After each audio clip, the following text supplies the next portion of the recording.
My husband Camille apologized to me in such a Philippines manner, saying he got his mistress pregnant and we needed to break up. I was dumbfounded, and my affection for him ran out 6 months ago. Is the mistress someone I know? I asked. Yeah, it's Kyra. Remember meeting her again at Alice's wedding reception. Since then, my husband seemed completely unashamed. Alice's wedding was the year before last, so you've been cheating for over a year. Alice was a college classmate, and Kyra was a junior 2 years behind me. She was in the same research group as Alice, and we played tennis together in college, so I remember her well. She was nicknamed Little Devil behind her back and was quite famous in a way. Huh. Oh, is that so? Time flies when you get older. My husband just laughed it off. What on earth was he thinking? I can't understand him at all. I'm Viola, 30 years old. I met my husband in the college tennis club despite him being 5 years older at 35. He often showed up as an alumnus who loved happy hours, had lots of friends, and was friendly with everyone. He took great care of freshmen and was kind, but I later realized it was limited to girls after we started dating. I cried many times due to his cheating habits back then, but I loved him and married him right after graduation. But once I started working, I got to know the real him, or rather, his useless side. He frequently appeared in the tennis club's clubhouse, acting all high and mighty with the juniors because he was completely ignored by his peers. The truth was he was so incompetent at his job that he wasn't given any serious responsibilities. Even now, there's no prospect of a raise or promotion. He's just a pretentious good-for-nothing who can't do his job or household chores. I tried various things to change him after we got married, but his refusal to change made me give up. The reason I had to divorce him wasn't just that work was busy and it was a hassle, but also because his parents were good people, a reason that had nothing to do with my husband himself. So look, we need to split up quickly because of the baby coming. You can have this apartment, and I'll leave. That's the end of it, okay? I was taken aback by his careless words and my husband's sly grin. What? No way. Let's part ways cleanly. This is not a good opportunity. As I neared my 40s, I started wanting a child. I had graduated college and started working as a full-time employee. I found myself in a situation where I was earning more than my husband, and my company offered excellent parental and maternity leave benefits. I was ready to start a family, but despite our efforts, it just wasn't happening, and it broke my heart. The love I once felt for my husband had dwindled away, especially after discovering his affair and the news that he got the other woman pregnant. I was determined to cleanly and completely end the relationship. What infuriated me even more was his lack of remorse. Instead of apologizing, he simply voiced his needs and demands. It was evident that it was time to put an end to this unpleasant relationship that had dragged on for years. We would involve a lawyer, ask for compensation, and divide our property. And of course, we would expect something from Kyra as well. However, when I voiced my concerns about the financial aspect, my husband callously suggested that I take on the debt myself since it was his affair that caused the separation. When I glared at him, he relented, admitting that he might need his father's help to cover the expenses. I proceeded with the divorce proceedings and hired a lawyer. Despite multiple calls from my in-laws pleading with me to reconsider, I remained steadfast in my decision. Even my father-in-law broke down in tears, acknowledging that if I left, it would spell the end for him. My mother-in-law begged me to reconsider, expressing her love for me like her own daughter. But even they understood once I laid bare the truth about my husband's constant infidelity and laziness. Finally, they apologized profusely, hanging their heads in shame. They even paid the compensation in a lump sum on behalf of my husband, who had no savings of his own. They made him promise never to ask for their help again and to repay them promptly. I still can't fathom how such a careless and irresponsible man could come from parents as decent and responsible as his. I decided to retreat to my parents' house. The divorce proceedings, which I had anticipated as a hassle, wrapped up faster than I expected. Returning to my recently relocated family home, 6 months flew by. I found myself consumed by work on weekdays and occupied with household chores on weekends, leaving little room to dwell on my ex-husband. Then, out of the blue, my best friend Alice called, seething with anger from the moment she started speaking. Viola, did you know your ex-husband Camille and Kyra? They're living it up in a new high-rise apartment, flaunting their wealth everywhere. Kyra even had the audacity to invite me to her baby shower party. The presents alone cost over $100, and there's a $100 participation fee. It's outrageous, isn't it? She exclaimed. I was taken aback by the news. I hadn't realized that Kyra had given birth, let alone why she would reach out to Alice. Both my ex-husband and Kyra were well aware that Alice was my best friend. Why would Kyra even extend an invitation to her, knowing Alice would undoubtedly relay everything to me? When I tentatively mentioned this to Alice, her anger escalated even further. She did it deliberately, Viola. Deliberately. That awful woman had the nerve to tell me she's so happy now, thanks to Viola breaking up with Camille. Can you believe her audacity? She's the worst kind of person. I want to put her in her place somehow. Alice raged. That nickname from our college days resurfaced in my mind. Kara was always known as the little devil, stirring up trouble among seemingly happy couples. Even when relationships were strained because of her involvement, she remained composed, wearing a facade of innocence.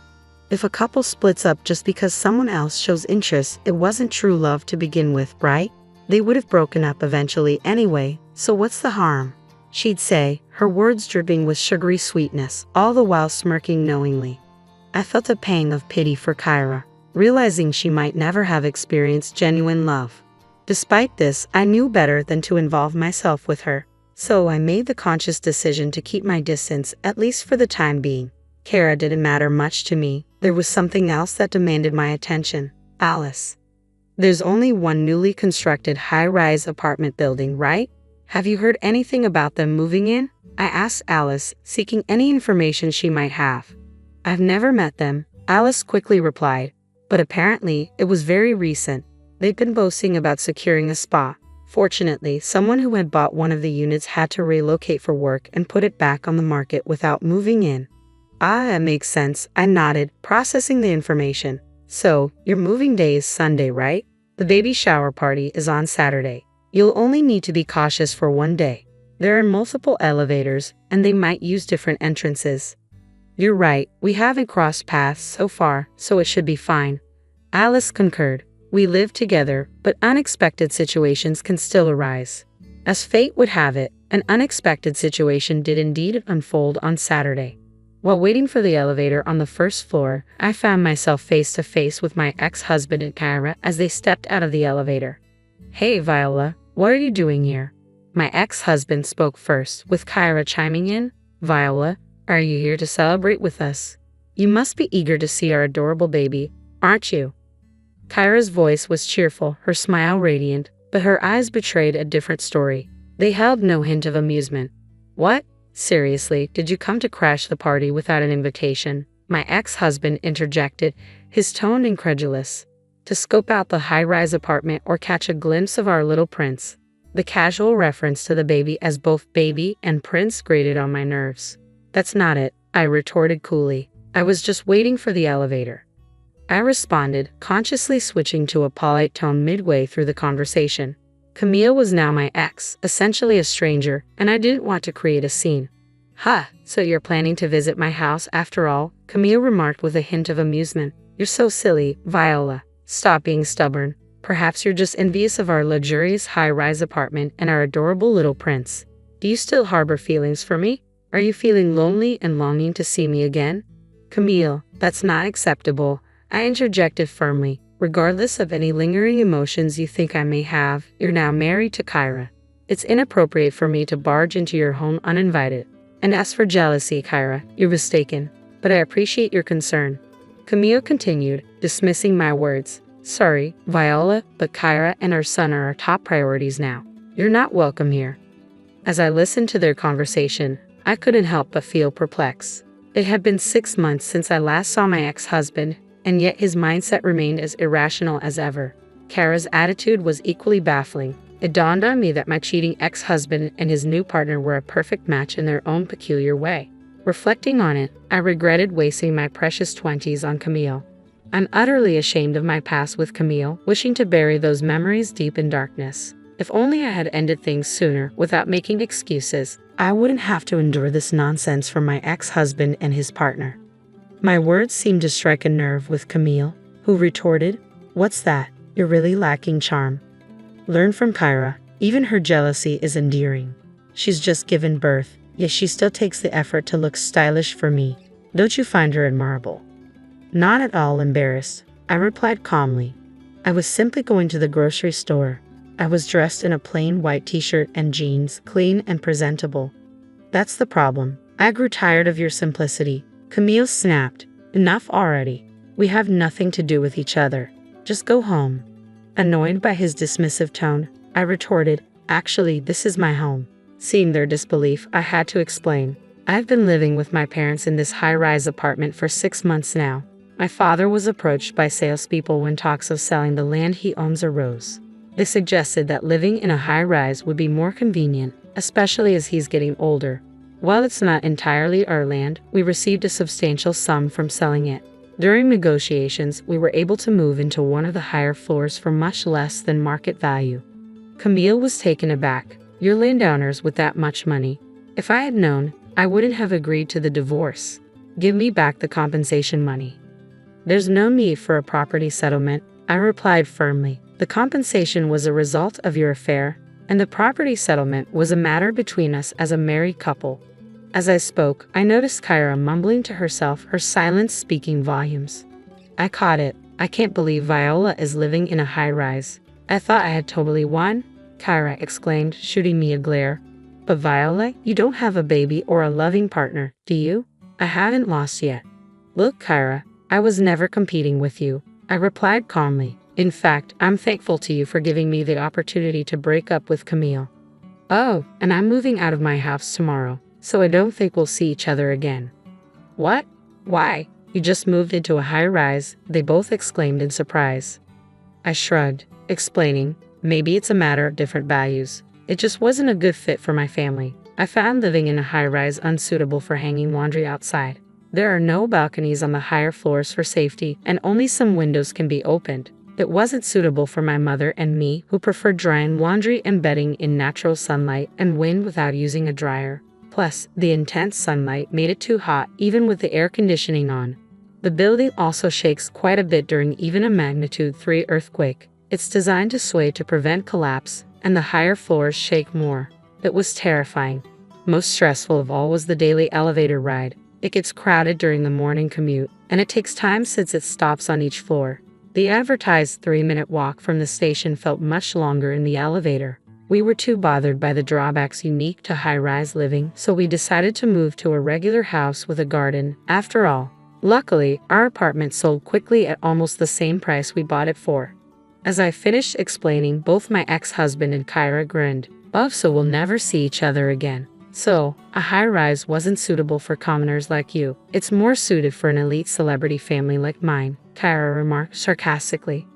I couldn't comprehend how he arrived at that conclusion, but one thing became abundantly clear. What I grew to despise and ultimately gave up on was that facet of you, pretentiousness without substance, an unwillingness to change or exert any effort. I reached my breaking point with you, but it's alright now. You're beyond repair, so goodbye, I repeated, echoing my ex-husband's own words back to him. Stepping into the just-arrived elevator, I glanced at Kyra, who was glaring at both my astonished ex-husband and me. Right before the doors closed, I added one final remark. By the way, are you sure the child is truly yours? My ex-husband looked utterly perplexed, prompting me to clarify. I mean exactly what I said, right, Kyra? You understand what I'm implying, don't you? As the doors closed, I didn't know what transpired next in reality. However, during our struggle to conceive, I underwent tests at the gynecologist, which revealed no issues on my end. I began to suspect the problem might lie with my husband, but he adamantly refused to get tested. Hence, I delivered that incendiary parting shot. Later, I heard from a mutual friend who attended Kyra's baby shower. Despite boasting about their high-rise lifestyle, my ex-husband and Kyra were residing on the 3rd floor. Additionally, despite their extravagant demands for gifts and participation fees, only cheap snacks from the grocery store were served. When a friend voiced a soft complaint, Kyra reportedly exploded, demanding gratitude for the chance to see her baby up close and insisting on payment. This sparked a heated argument between my ex-husband and Kyra, leaving their gathering in disarray. Thanks in part to my earlier cryptic remark, it was revealed that my ex-husband and Kyra had moved into a high-rise but were struggling financially, attempting to swindle money from their friends through fabricated reasons. Their deceit caused outrage among their friends, who promptly left. Meanwhile, my family and I settled into a single-family home with a garden, where I recently welcomed an adorable kitten.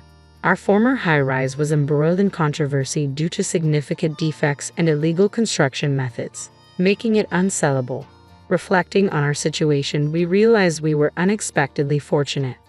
Now, I find solace in my severed ties with my ex-husband and cherish the tranquility of my peaceful days. As I hang the laundry on a sunny afternoon, my kitten sometimes curls up on the clothes, its adorable sleeping face bringing me a sense of contentment. Today, like many others, was a good day. My name is Brittany, and I often think about how different my life could have been if my mom hadn't gotten sick. She passed away when I was 6, and that's when everything changed. Our house used to be full of her laughter, and the photos of our happy family covered every wall. Dad took it really hard. For months, he barely spoke, just went to work and came back home, where I tried my best to be quiet and not bother him. I didn't really understand death back then. I kept asking when Mom would come back from heaven. Dad would just hug me tight and say nothing. Then he met Sandra at some work event. She started coming over for dinner, and I noticed Dad smiling more. I guess that's why I didn't say anything when, one by one, Mom's photos started disappearing from the walls, replaced by new ones with Sandra in them. "Brittany, Sandra, and I have something to tell you," Dad said one evening. They sat me down in our living room, and I remember playing with the hem of my dress, feeling nervous. "Sandra and I are getting married. She's going to live with us and be your new mom. You'll see, everything will be wonderful." But it wasn't wonderful. As soon as they got back from their honeymoon, Sandra started changing things. She rearranged all the furniture, repainted the walls, and set up what she called house rules. "Brittany, your room is a mess again," she'd say every morning. "A young lady should keep her space tidy. And please keep your voice down when you're playing, I have a headache." I always had to help with chores, even though I was just 6. When I complained to Dad, he'd just say, "Listen to Sandra, honey. She knows what's best for you." One day, I overheard them arguing in their bedroom. I pressed my ear against the door, trying to make out the words. "She's just not adjusting well, John," Sandra was saying. "Maybe it would be better if she lived with your mother? She's always saying how much she misses having family around." No, Dad's voice was quiet. "I promised Sarah, I promised her before I swore I'd take care of Brittany. And there's the money she left for Brittany's college. I gave my word it would go to her education." I didn't know it then, but things were about to get even harder. A year later, Sandra got pregnant, and everything changed again. Dad was over the moon, and Sandra couldn't stop talking about how she was finally going to have her own child. Those words hurt more than any chore or rule she'd ever given me. Because that's what I was to her, someone else's child. Not her own, never her own. When Emma was born, I was 8 years old. I remember standing in the hospital hallway with Dad, peering through the nursery window at my new baby sister. She was so tiny, wrapped in a pink blanket, and Dad couldn't stop smiling. "You're a big sister now, Brittany," he said proudly. "You'll help take care of Emma, won't you?" I nodded eagerly, not understanding what that really meant. But I found out pretty quickly when they brought Emma home. Sandra wasted no time in turning me into her personal assistant. "Brittany, bring me fresh diapers. Brittany, wash these bottles. Brittany, hold Emma while I make a phone call." The demands never stopped. By the time I was 9, I knew how to change diapers, prepare baby formula, and cook simple baby food. While other kids my age were playing outside after school, I was mashing bananas and stirring rice cereal for Emma. "But I want to go to Sarah's birthday party," I remember pleading one Saturday. "Emma needs you here," Sandra said firmly. "She's teething and fussy. Besides, someone needs to clean up the mess she made in the playroom." As Emma grew, so did my responsibilities. I had to watch her constantly, making sure she didn't fall while learning to walk or put dangerous things in her mouth. Meanwhile, Emma was showered with attention and gifts. Every tantrum was rewarded with a new toy or treat. When she turned 4, Emma realized she could get me in trouble whenever she wanted. And boy, did she use that power. One time, she deliberately spilled her juice all over her new dress, then ran crying to Sandra. "Brittany pushed me," she wailed. I spent that weekend grounded in my room. Another time, she broke her expensive musical toy and blamed me. Brittany was playing with it when it broke, she claimed. It didn't matter that I was doing homework at the time. I lost my allowance for a month to pay for a replacement.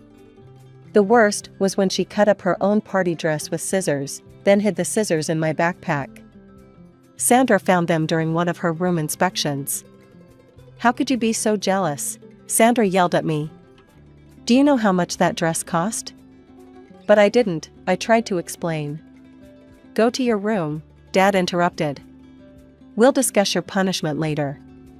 Emma stood in the doorway, smirking at me as I walked past. She'd learned early that she could get away with anything, while I'd get blamed for everything. Grandma Rose was my only escape from the madness at home. Every weekend I spent at her house felt like stepping into a different world, one where I could just be a kid. She lived in a cozy house filled with the smell of fresh-baked cookies and unconditional love. "Look at you, skin and bones," she'd say, loading my plate with pancakes. "That woman's got you running around like Cinderella." Unlike at home, at Grandma's house, I could laugh as loud as I wanted and didn't have to watch my every step. When Emma visited with me once, she quickly learned that her usual tricks wouldn't work there. "But I want ice cream before dinner," Emma had whined, stomping her feet. "Young lady," Grandma said firmly, "in this house, we eat our dinner first. And there's no rewards for tantrums." Emma never came back after that. "Grandma's house is boring," she told our parents. What she meant was that Grandma's house had rules that applied to everyone equally. Then came the day that changed everything. Emma had thrown a particularly dramatic fit about doing her homework, and Grandma happened to be visiting. "John," Grandma said to Dad, her voice stern, "that child is terribly spoiled. Sandra, you need to handle this better. You're raising a little tyrant." Sandra's face turned red. "How dare you criticize my parenting? You have no right."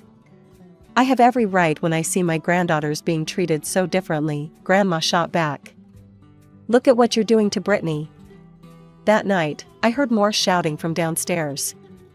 Sandra was crying, saying she wouldn't tolerate such disrespect.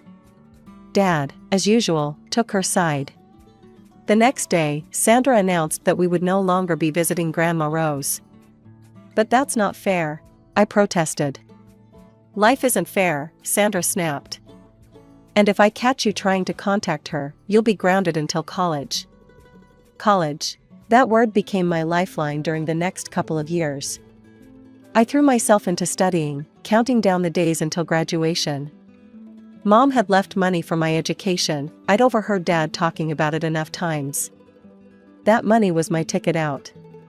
Then came graduation day. I was still in my cap and gown when Dad and Sandra sat me down for a serious talk. About college, Dad started, not meeting my eyes. "We've decided to save that money for Emma's education instead." The world stopped. "What?" "Your sister has such bright prospects," Sandra added smoothly. "And you, well, you're more suited for practical work." Something inside me snapped. For the first time in my life, I screamed. "That's my money. Mom left it for me." "You promised her, Dad. You're just a liar." "You ungrateful girl," Dad shouted, his face red. "After everything we've done for you. Get out. Tomorrow you can start your adult life somewhere else." I didn't wait for tomorrow. I ran upstairs, threw some clothes and essentials into my backpack, grabbed the hidden photo of Mom, and walked out. My friend Jenny had always said I could stay with her family if things got bad, and now things had gotten as bad as they could get.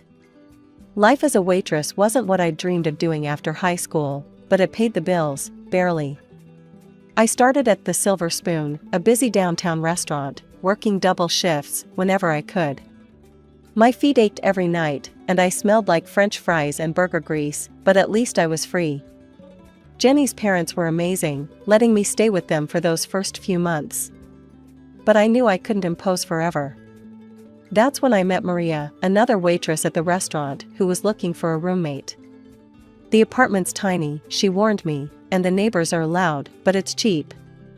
She wasn't kidding about tiny. Our shared apartment could barely fit 2 beds and a couch. But it was ours, and neither of us had to answer to anyone else. We worked the same shifts, shared grocery bills, and somehow made it work.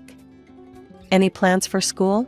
Maria would ask sometimes, as we counted our tips after closing. I'd just shake my head. With rent, utilities, and food, I could barely save anything. College felt like a distant dream that had died the night I left home. Then, on a random Tuesday afternoon, my phone rang. I almost dropped the coffee pot I was holding when I saw the number. "Brittany, sweetheart, I've been trying to track you down. How's college going?" My throat tightened. "I'm not in college, Grandma." "What do you mean?" Your father had Sarah's money set aside. I found myself telling her everything, the fight, getting kicked out, working as a waitress. By the end, I was crying in the restaurant's break room, and Grandma was silent for so long I thought we'd lost connection. "Those miserable, selfish." She finally said, her voice shaking with anger. "Listen to me, Brittany. I'm paying for your college. No arguments." "Grandma, no, I can't let you." "You're not letting me do anything." "I'm doing it. Your mother was like a daughter to me, and I won't let them steal your future." "Have you looked at any schools?" "I could try the local university. They have evening classes." "Perfect. We'll get you enrolled for next semester." "But Brittany?" She paused. "Let's keep this between us. I don't want to deal with your father or that woman." I laughed through my tears. "Trust me, Grandma, neither do I." So that's how I became a full-time waitress and a part-time student. My days started at 5 a.m. with studying, then classes, then straight to work until closing. I'd come home exhausted, feet blistered, smelling like restaurant food, only to crack open my books again. Maria thought I was crazy. "Girl, when do you sleep?" "Sleep is for the weak," I'd joke, downing my 3rd cup of coffee. But for the first time since I'd left home, I felt like I was moving forward. Every test I passed, every paper I turned in, felt like a small victory. Not just for me, but for Mom too. I might not have gotten to use her money, but I was still going to get the education she'd wanted for me. And the best part? Nobody from my family knew. They probably imagined me still serving tables, going nowhere in life. Let them think that. I was done trying to prove myself to people who'd never cared anyway. I was studying for my business management final when Emma's message popped up on Facebook. There she was, grinning beside a brand new red Mercedes, wearing designer clothes that probably cost more than my monthly rent. "Look what Mom and Dad got me for my birthday." Not that you'd know anything about nice cars, huh? Still serving burgers? Must be fun watching everyone else live their best life while you're stuck being a waitress forever. The next photo was of her college acceptance letter. "Got into State U. Mom and Dad are paying for everything, tuition, housing, meal plan. They even promised me a spring break trip to Europe. But hey, at least you get free fries with your shift meal, right?" I stared at my textbook, then back at her message. I could have told her about my 3.9 GPA, about how I was about to graduate with honors. Instead, I clicked block user and went back to studying. 3 weeks later, I graduated with my business degree. Only Grandma was there to watch me walk across the stage, but that was all I needed. We went out for dinner afterward, at a different restaurant, of course. Back at work, things started changing. Mr. Peterson, the owner, called me into his office one morning. "Brittany, we've noticed how hard you work. How would you feel about becoming shift manager? You know this place inside and out, the staff respects you, and you've got the education for it now." That was just the beginning. 6 months later, I was promoted to floor administrator. My salary doubled, and suddenly I could afford to move out of the tiny apartment I shared with Maria. Years passed, and I kept climbing. By 30, I was running the whole place. The Silver Spoon had transformed from a regular downtown restaurant into one of the city's top dining spots. My name was on restaurant industry magazines, but my family still thought I was just a waitress. My new apartment was in one of those fancy high-rises downtown, with floor-to-ceiling windows and a view of the city. Every morning, I'd stand there with my coffee, watching the sunrise, thinking about how far I'd come from that scared teenager who ran away with just a backpack. It was a quiet Monday morning when I got the Facebook message from Mrs. Roberts, our old neighbor. We'd kept in touch over the years. She was one of the few people from my old life who'd been kind to me.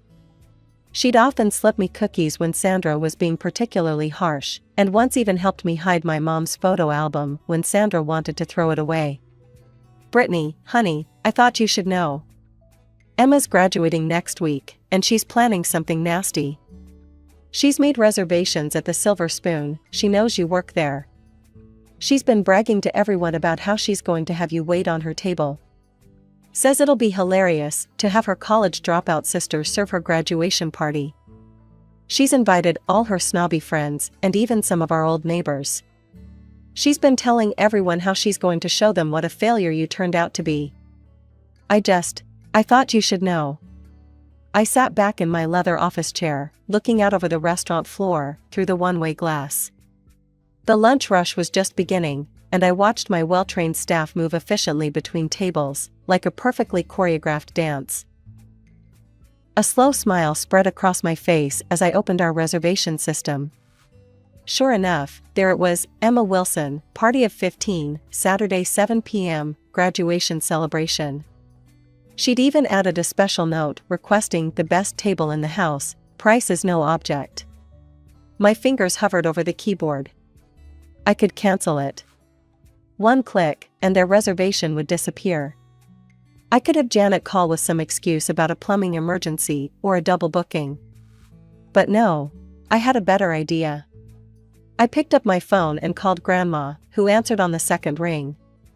She was probably in her garden. She always kept her phone close while tending to her prized roses. "You'll never guess who's coming to dine at my restaurant," I said when she answered. "Who?" "Emma. And Dad and Sandra. They're coming to celebrate her graduation. Apparently, she specifically chose this place to humiliate her waitress sister. Mrs. Roberts just warned me about it." Grandma's voice turned sharp. "Cancel their reservation. You don't need that kind of negativity in your life, Brittany. Haven't they hurt you enough?" Actually, I couldn't help grinning as I looked at the framed Businesswoman of the Year award on my wall.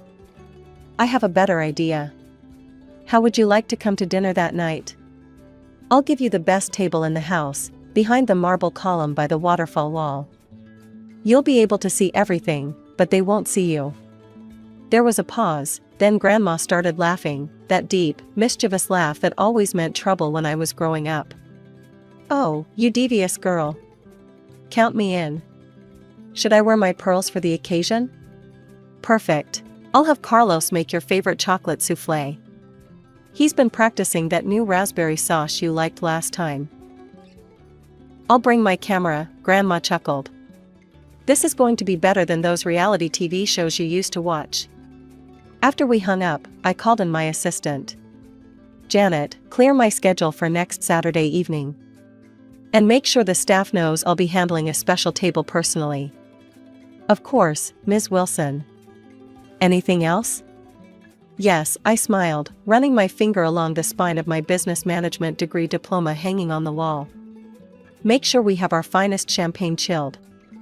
And have Miguel prepare his special caviar appetizers. I have a feeling it's going to be quite a memorable night." As I looked out over my restaurant again, I couldn't help but think how perfect this was.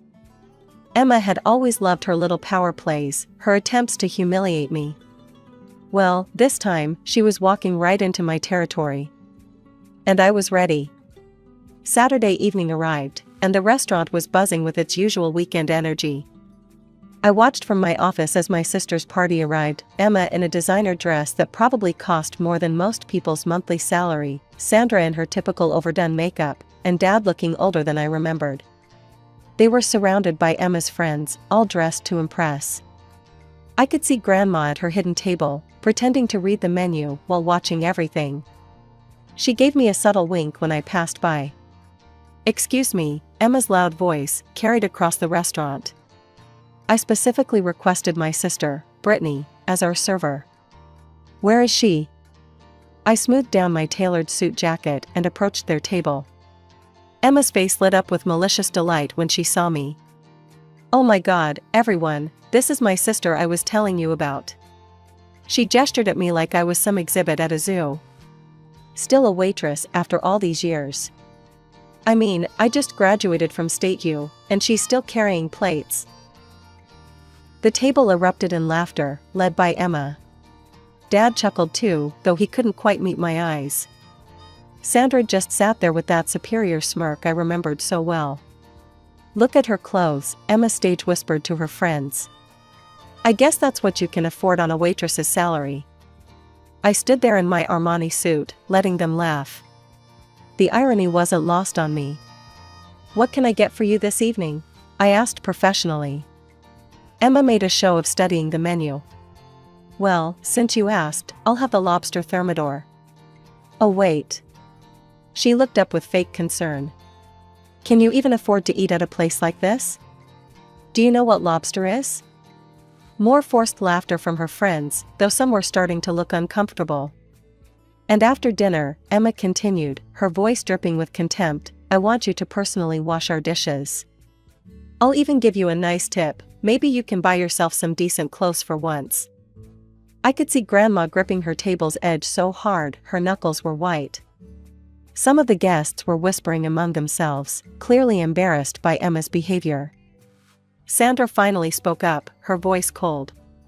"Really, Brittany, you should be grateful Emma chose your establishment for her celebration. Though I must say, I'm surprised they hired someone like you at such a nice place." "Actually," I said, my smile never wavering, "I won't be able to take your order or wash your dishes tonight." Emma's face darkened. "What do you mean, you won't?" "I want to speak to your manager right now." "I'll have you fired." "That won't be necessary," I said calmly. "The manager is already here." "Well, where are they?" Emma demanded, looking around. "You're looking at her." The silence that fell over the table was absolute. Emma's mouth opened and closed like a fish out of water. Dad's face had gone completely white, and Sandra looked like she'd swallowed something sour. That's impossible," Emma finally sputtered. "You're lying. You're just a waitress." "Actually," came a familiar voice, "she's not just the manager. She owns 30% of this restaurant now."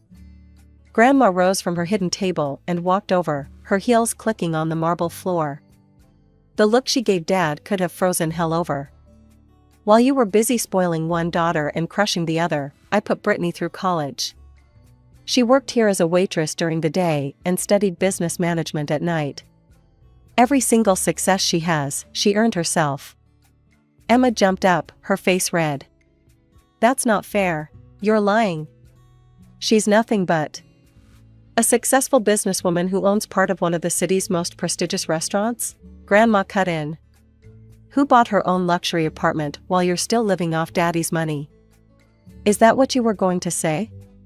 Dad finally found his voice.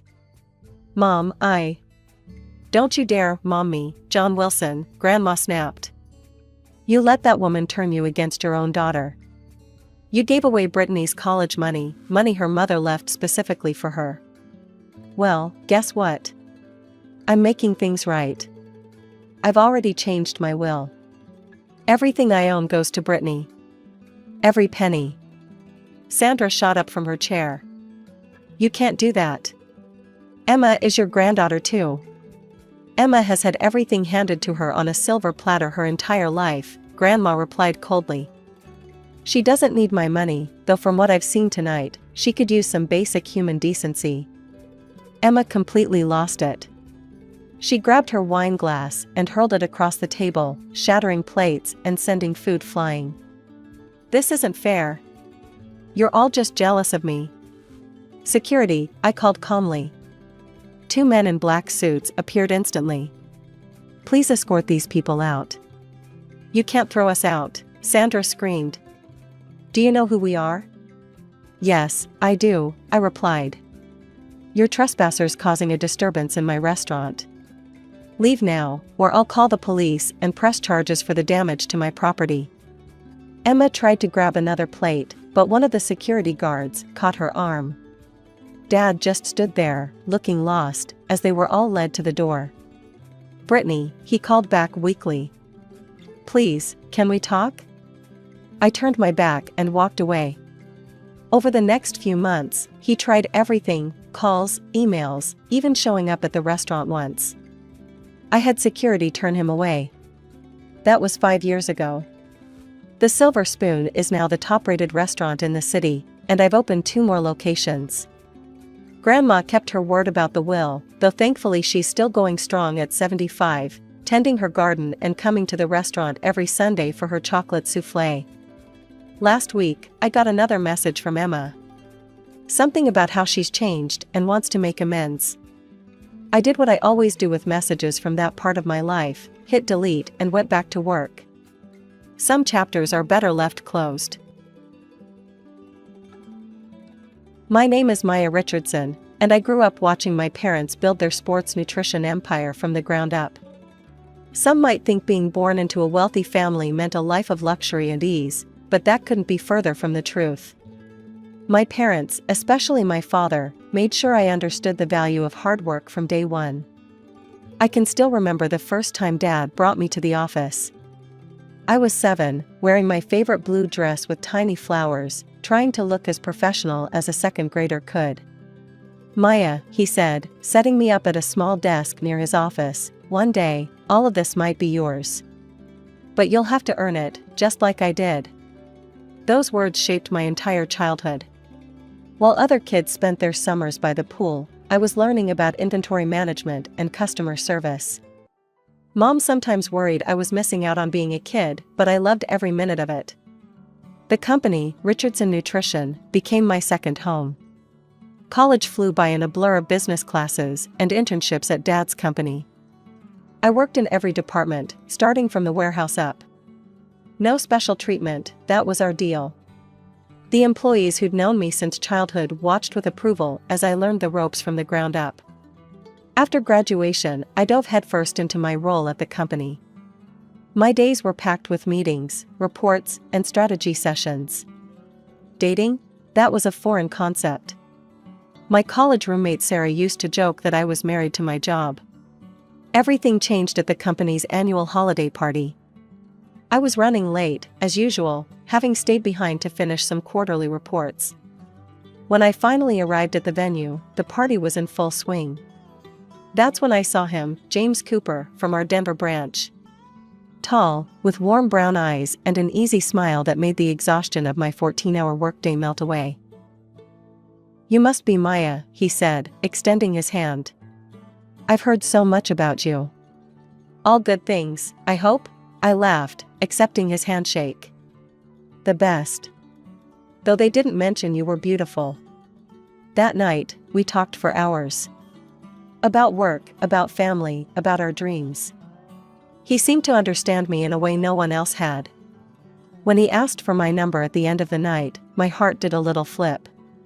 After James returned to Denver, we started messaging each other constantly. Every morning started with his "good morning, beautiful" text, and every night ended with long conversations about our days. It felt like I'd known him forever. One night, after a particularly long video call, I took a leap. "Why don't you transfer to the main office? We could be together, and it would be great for your career." There was a pause on his end. "Maya, I can't. My family's here in Denver. My parents, my sister, my nephew, we're really close. I couldn't leave them." My heart sank a little, but then he added, "But why don't you come here? The Denver branch could use someone with your expertise." I sat with that thought for a day before approaching Dad in his office. "Daddy, I need your advice. What would you think about me transferring to the Denver branch?" I watched his face carefully as I explained about James. To my surprise, Dad just smiled. "I've been wondering when you'd ask. James has a good reputation in the company, and the Denver branch could use strong leadership. If this is what you want, I'll make it happen." 2 weeks later, I was standing in James's apartment in Denver, surrounded by moving boxes. "Welcome home," he said, wrapping his arms around me. I felt like I was exactly where I should be. The first meeting with his family came sooner than I expected. They all lived together in a modest 2-story house, his parents, Tom and Linda, his sister Rachel, and her teenage son Kyle. I was nervous as we pulled up to their house. "Your family must have a mansion," Linda said the moment I walked in. "This must seem so simple to you." I felt my cheeks flush. "Oh no, not at all. We've always lived pretty normally. No mansions or private jets, just a regular house." "But surely with your family's wealth," Tom started. "I've worked for everything since I was a kid," I explained. "Dad believed in earning your way. I'm more comfortable with simple things, honestly." I caught the disappointed looks they exchanged, but tried to ignore them. Rachel, James's sister, just looked me up and down, eyeing my simple sweater and jeans. "If I had your money, I wouldn't be caught dead in anything but designer labels," she said with a smirk. I just shrugged, not knowing how to respond. James squeezed my hand under the table, but said nothing to defend me. 2 months later, James proposed during a walk in the park. It wasn't elaborate, just us, a simple ring, and a heartfelt question. I said yes immediately. When it came to wedding planning, we had our first real disagreement. James wanted something extravagant, a huge venue, hundreds of guests, all the trimmings. "Babe, we don't need all that," I argued. "Let's do something small and meaningful." He eventually gave in, though not happily. We had a modest ceremony with just immediate family present. But I couldn't help overhearing Linda during the reception, whispering to her sister, "I expected something much grander from someone with her background. All this, it's so plain." I pretended not to hear, but their words stung more than I wanted to admit. The ink had barely dried on our marriage certificate when the questions about housing started. We were having Sunday dinner at Tom and Linda's when they brought it up. It was a typical family gathering, Rachel texting on her phone, Kyle playing video games in the corner, and Tom watching sports on TV while we ate. "So, Maya," Linda said, passing the mashed potatoes, "have you talked to your father about buying you two a house? Something in the Cherry Creek area would be perfect. I was just looking at listings there yesterday. There's this beautiful 5-bedroom with a pool." I nearly choked on my water. "Actually, we're planning to save up and buy our own place." The silence that followed was deafening. Rachel's fork stopped midway to her mouth. Tom muted the TV and turned to stare at me. Linda's face froze in that artificial smile I was beginning to recognize all too well. They exchanged loaded glances that made me feel like I'd said something terribly wrong. "But surely your father wouldn't mind." Tom started, wiping his mouth with his napkin. "I mean, it's just natural for parents to help their children get started. Especially when they're so capable." I cut him off firmly but politely, sitting up straighter in my chair. "James and I want to do this on our own. We're both working, and we can save up. I believe in earning what you have." James reached for my hand under the table, his palm slightly sweaty. "I support Maya on this," he said, though his voice lacked conviction. "Besides, my apartment is perfectly fine for now. I've been renting it for years, and it's in a great location." Linda's eyes lit up suddenly, like she'd just had a brilliant idea. She set down her wine glass with a little too much force. "Well, if you're staying in the apartment, Maya should pay the rent. After all, she makes quite a bit more than you do, James. It's only fair." I watched as my husband nodded in agreement, a little too quickly for my comfort. "That makes sense," he said, not meeting my eyes. It's $3,000 a month. The amount took me by surprise. Denver wasn't cheap, but that seemed high for our neighborhood. Still, I didn't want to create waves. The tension in the room was already thick enough to cut with a knife. Sure, that's fair, I said, trying to keep my voice light. So our routine was established. Every month, I'd give James $3,000, and he'd handle the rent payment. Sometimes I'd see him making the transfer on his phone, always quick to close the screen if I walked by. It went on like this for a while until one day, a thought occurred to me while I was reviewing our monthly expenses. Hey, I said one evening while we were having dinner in our kitchen, the sounds of the city drifting in through the open window, since I'm paying the rent now, maybe I should take over the lease? We could put it in my name. It would make sense for tax purposes. James's reaction was immediate and strange. He tensed up, nearly dropping his fork onto his half-eaten pasta. His face paled slightly. No, that wouldn't work, he said quickly, his voice higher than usual. I've been renting from Mr. Johnson for years. He trusts me. We don't want to mess with a good thing. Something about his reaction bothered me deeply. The way his eyes wouldn't quite meet mine, the slight tremor in his hands as he reached for his water glass. But I pushed the feeling aside, like I'd been doing with so many little things lately. Life in Denver had fallen into a routine. I was settling into my role at the branch office, managing my team, and having weekly video calls with Mom and Dad. On the surface, everything seemed perfect. But there was one issue that kept gnawing at me. It happened for the first time on a Tuesday. I came home from work early with a headache, only to find Linda and Rachel sitting on my couch, watching my TV, eating the expensive salmon I'd bought for James's birthday dinner. "Oh, Maya," Linda said, not even getting up. "We were just having a little snack." I stood there, key still in hand, staring at them. They had their shoes up on my coffee table, magazines scattered everywhere, and my kitchen looked like a tornado had hit it. This became a regular occurrence. I'd come home to find them there, or worse, come home to evidence they'd been there, empty food containers, things moved around, my closet clearly rifled through. They had keys. Of course they had keys. One evening, I tried talking to James about it. "Honey, don't you think it's a bit strange that your mom and sister just come in whenever they want?"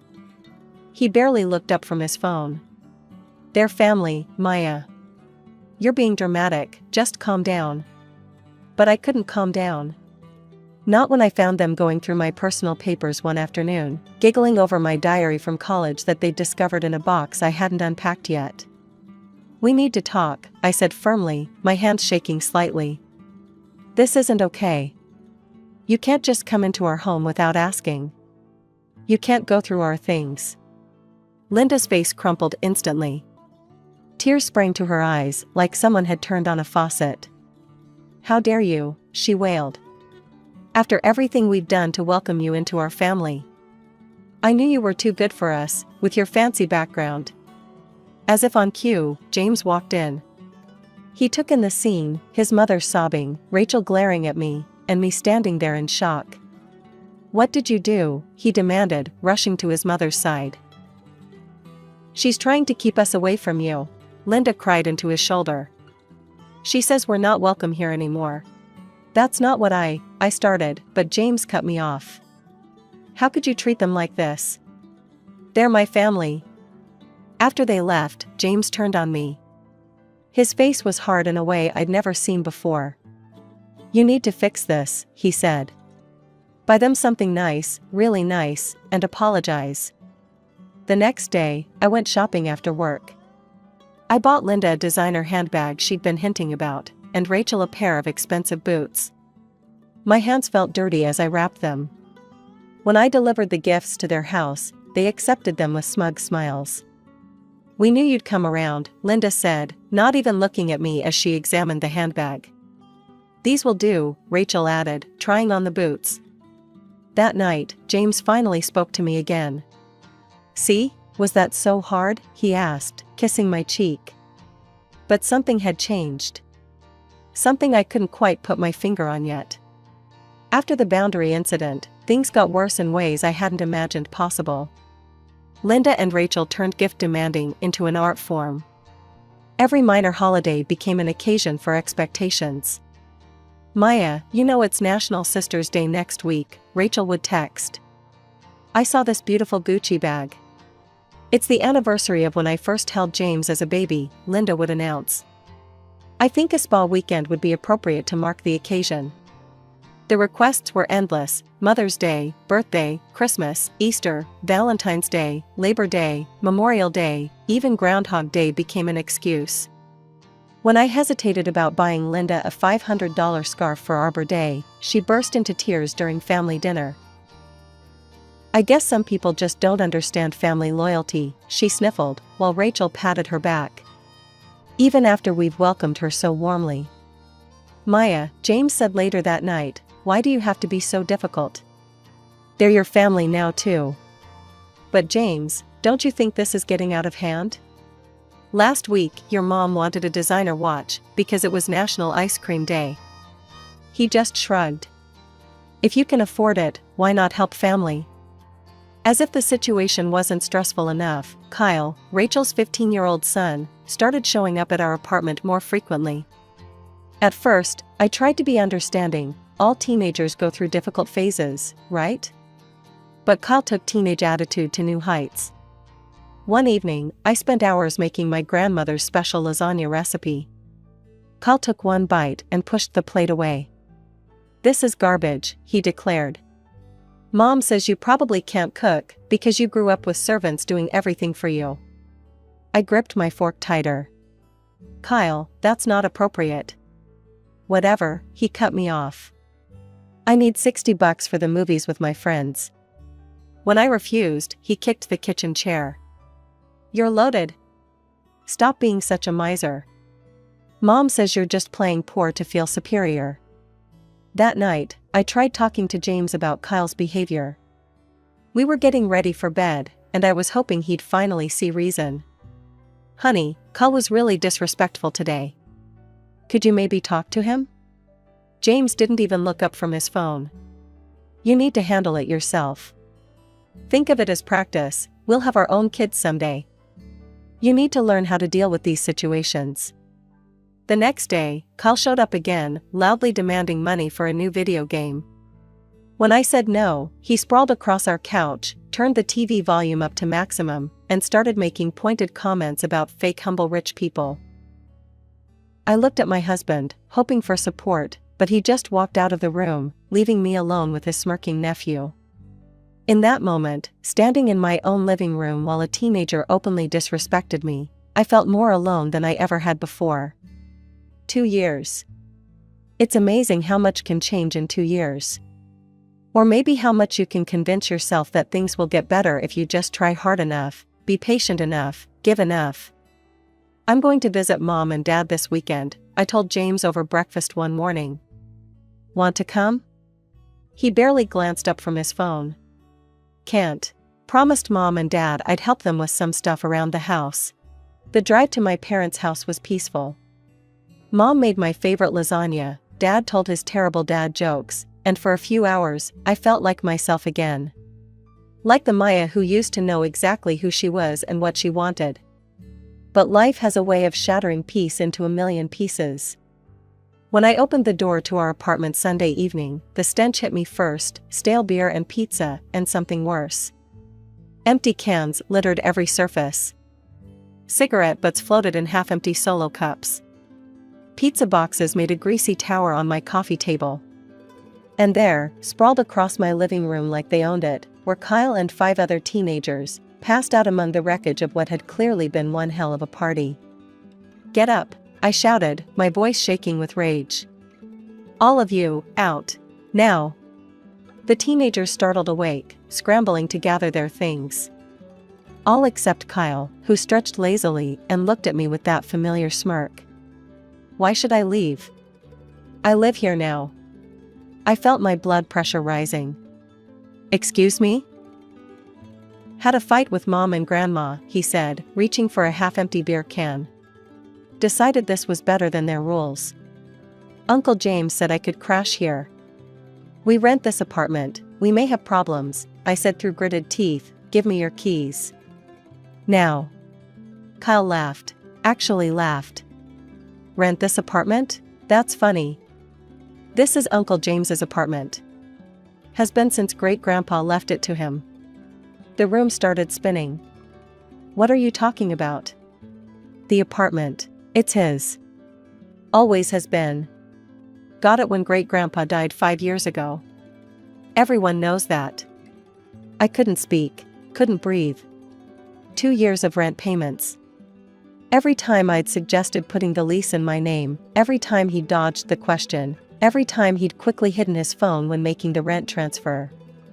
It had all been a lie. I must have looked like I was about to collapse, because Kyle's whole demeanor changed. The cocky teenager disappeared, replaced by someone who looked almost sympathetic. Look, he said, awkwardly patting my shoulder, there's something else you should know. He pulled out his phone, fidgeting with it. I'd been recording some of their conversations. Started doing it when they were talking shit about me, but, well, they talk about you a lot too. James's laugh came through the speaker first. That laugh I used to love. It's perfect, he was saying. $3,000 a month, straight into my pocket. She doesn't even question it. My stomach churned as Kyle played recording after recording. Each one worse than the last. Keep talking about family loyalty, Rachel was saying. She'll cave every time. Got a new Prada bag out of her last week. Just make sure you get her pregnant soon, Linda's voice again. Once there's a baby, her daddy will have to buy you two a house. No way he'll let his grandchild live in an apartment. But the worst was yet to come. Kyle hesitated before playing the next one. She's such an idiot, James's voice, slightly slurred. Can't even satisfy me in bed. Thank God for Amanda. And Julie. And what's her name from accounting? Just be careful, honey, Linda again. Don't let Maya catch you. At least not until we've squeezed every penny we can out of her. The phone slipped from my numb fingers. Kyle caught it. Could you? My voice cracked. Could you send those to me? He nodded, quickly tapping on his phone. I heard the notification sounds on mine as the files came through. Kyle stood up, gathering his things. At the door, he turned back. I'm sorry, he said quietly. They're all snakes, you know? Always have been, even Mom. He shrugged. Guess that's why they hate me so much. I can't pretend like they do. The door closed behind him with a soft click, leaving me alone in the trashed apartment. Alone with the truth about my marriage. About my husband. About the past 2 years of my life. I didn't bother cleaning up the mess in the apartment. Let it be a perfect metaphor for my marriage, a beautiful facade hiding absolute garbage underneath. Instead, I got in my car and drove straight to Linda and Tom's house, where I knew they'd all be having their Sunday family dinner. They were all there, exactly as I'd pictured them, James, Linda, Tom, and Rachel, gathered around the dining table like some Norman Rockwell painting of family unity. The scene made me sick. Maya. Linda's fake smile appeared instantly. We weren't expecting you. How was your parents' house? I ignored her completely, fixing my eyes on James. Show me the rental agreement for our apartment. The room went silent. James's fork paused halfway to his mouth. What? The rental agreement. The lease. Show it to me. He recovered quickly, plastering on that charming smile I'd once loved. Oh, honey, you know Mr. Johnson doesn't do formal contracts. We've known each other for years. Mr. Johnson doesn't exist, I cut him off. The apartment belongs to you. Always has. Linda jumped in quickly, her voice high and nervous. Maya, dear, would you like some pot roast? I tried that recipe you mentioned. Shut up, Linda. My voice was ice cold. They all stared at me in shock. I'd never spoken to any of them like that before. James, what have you been doing with my $3,000 every month for the past 2 years? He chuckled, but I could see sweat breaking out on his forehead. Come on, Maya, it's not a big deal. So I own the apartment, what difference does it make? We're married. What difference? I pulled out my phone. Let's see what difference it makes. The color drained from their faces as James's voice filled the room. It's perfect. $3,000 a month, straight into my pocket. She doesn't even question it. I played recording after recording. Their own voices condemned them. The plotting, the manipulation, the mockery. James's boasts about his mistresses. Linda and Rachel's schemes for extracting gifts. Their plans for getting me pregnant to secure more money from my father. When I finally stopped the playback, you could have heard a pin drop. James was ghost white. Rachel looked like she might throw up. Linda's carefully maintained makeup couldn't hide her terror. I'm divorcing you, I said to James, my voice steady. Expect the papers this week. If you try to contact me for anything other than the divorce proceedings, these recordings go public. I'm sure the business community would love to hear how you scammed your wife out of $72,000. I turned and walked out, their protests falling on deaf ears. I drove back to the apartment, his apartment, and packed my things methodically, efficiently. By sunset, my car was loaded, and I was on my way to my parents' house. Mom and Dad were still up when I arrived. One look at my face, and they knew something was terribly wrong. I told them everything, showing them the recordings. Dad's face grew darker with each revelation. I'll handle this, he said when I finished, and he did. James was fired the next day, and Dad made sure his reputation in the business world was thoroughly destroyed. The divorce proceedings were quick. James tried to fight it at first, but the recordings changed everything. The judge was particularly interested in the financial fraud aspect. James walked away with nothing but his apartment and his ruined reputation. 3 months later, I was back at headquarters, throwing myself into work, slowly rebuilding my life. That's when I got a text from Kyle. We met for coffee. He looked different, more mature, less angry. I got a job at the car wash, he told me. Moved out of Mom's house after they found out I was the one who gave you the recordings. Best decision I ever made. I could help you, I offered. Get you a position at the company. He shook his head, smiling slightly. Thanks, but I need to do this on my own. Clean slate, you know? Besides, I'm saving up for community college. I understood completely. Sometimes the only way forward is to leave everything behind and build something new, something true, from the ground up. That night, I stood in my new apartment, my actual rental, with a real lease in my name, and looked at myself in the mirror. The woman looking back at me wasn't the same person who fell for James's charm 2 years ago. She was stronger, wiser, and finally, genuinely free. I picked up my phone and deleted their numbers one by one. The last light of day caught the diamond on my ring finger, my grandmother's ring now, not the one James had given me, and scattered into 1,000 points of light. Outside my window, the city was coming alive with evening energy, full of possibilities and new beginnings. I was ready for mine. Growing up in a middle-class family in suburban Chicago, my life was pretty straightforward. My dad, Tom, spent 30 years on the police force before retiring, and my mom, Sarah, still works as a secretary at Lincoln Elementary. They gave me everything they could, but we were never wealthy. I'm Tasha Mitchell. Well, I was before I became Tasha Reynolds. After graduating from college with an accounting degree, I landed a job at Anderson & Partners, a mid-sized accounting firm. The pay was decent, the work was steady, and I thought that would be my life. Wake up, go to work, come home, repeat. Then came that rainy Tuesday in October when I literally bumped into Marcus outside Starbucks. I was rushing to get my morning coffee before work, and he was heading to some important meeting. My coffee spilled all over his obviously expensive suit, and I wanted to die right there. I'm so sorry, I started dabbing at his jacket with napkins. I'll pay for the dry cleaning, I swear. Instead of getting angry, he laughed. Don't worry about it. Though you could make it up to me by having dinner with me tonight. That dinner turned into another, and another. Marcus was different from anyone I'd dated before. He was the son of James and Victoria Reynolds, owners of Reynolds Industries, one of the largest manufacturing companies in the Midwest. But he never made me feel less than him. He loved that I came from a real family, as he called it. That all changed when he took me to meet his parents at their mansion in Lake Forest. I'll never forget Victoria Reynolds looking me up and down like I was something she'd found stuck to her shoe. "So, Tasha," she said, swirling her wine glass, "Marcus tells us you're an accountant?"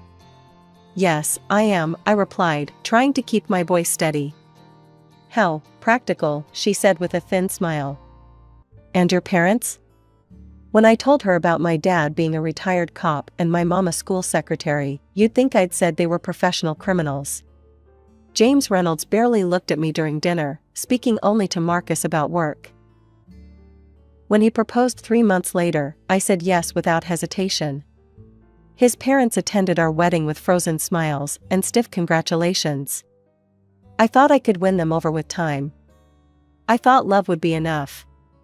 After our honeymoon in Bali, Marcus and I moved into his luxury apartment in downtown Chicago. The place was bigger than my parents' entire house, with floor-to-ceiling windows overlooking Lake Michigan. I felt like I was living in a dream. 2 months after we married, I discovered I was pregnant. Marcus was ecstatic, spinning me around our massive living room when I told him.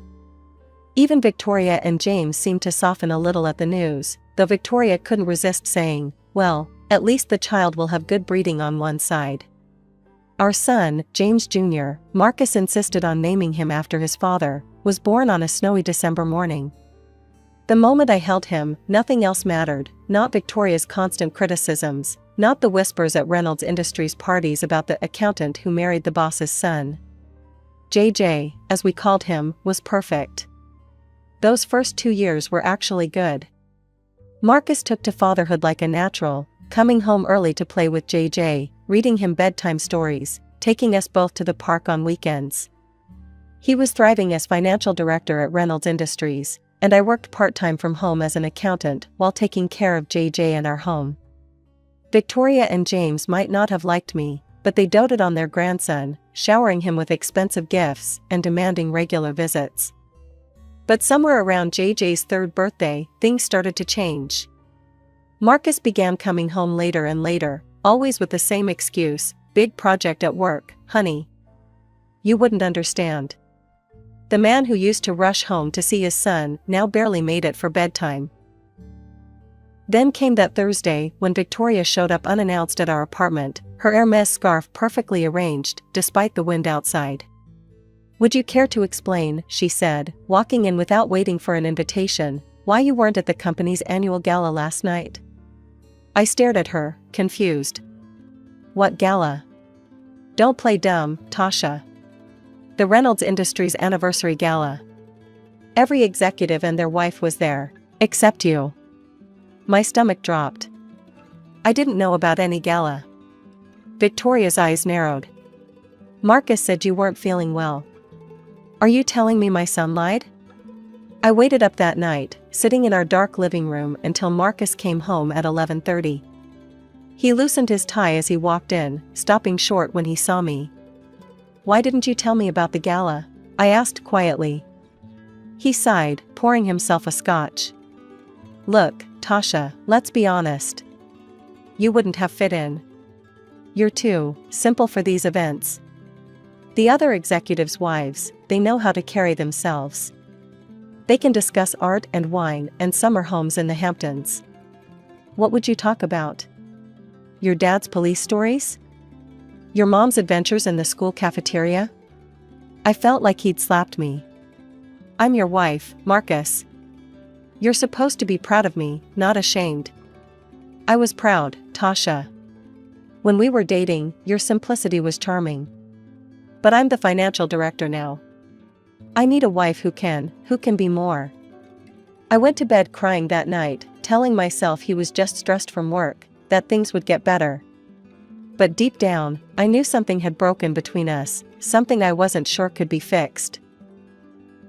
It was a Tuesday when my world fell apart. Marcus had texted that he was working late again, and I was doing my usual cleaning routine around the apartment. When I got to his home office, I noticed his laptop was open on his desk, screen still bright. I'd never snooped before, I trusted him, despite everything. But something made me pause this time. Maybe it was the way the screen showed his email was open, or maybe I was just tired of all the lies.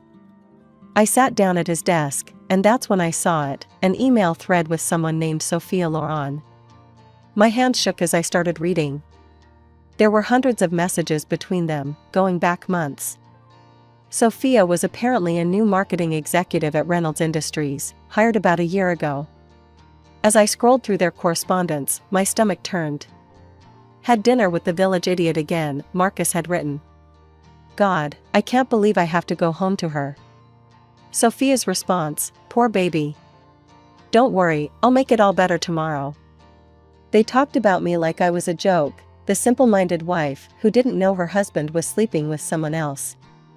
There were pictures of jewelry he'd bought her, weekend trips they'd taken while he'd told me he was at business conferences. I stayed up all night, copying everything to a USB drive, printing key emails, taking screenshots. When Marcus finally came home at 7 a.m., his shirt wrinkled and his tie loose, I was sitting at the kitchen table with the evidence spread out in front of me. Care to explain? I asked, holding up one of the printed emails. How could you do this to me, to our family? He laughed, actually laughed. Come on, Tasha. Did you really think you were enough? Sophia is everything you're not, sophisticated, sexy, exciting. When's the last time you even tried to look good for me? I've been taking care of our son while you've been screwing around.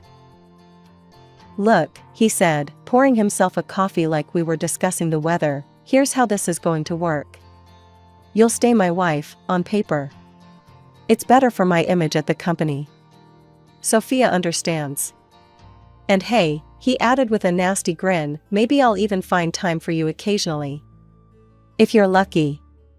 I ran to JJ's room, my hands shaking as I threw some clothes into a backpack. JJ was still sleeping, clutching his favorite teddy bear. I gently woke him up.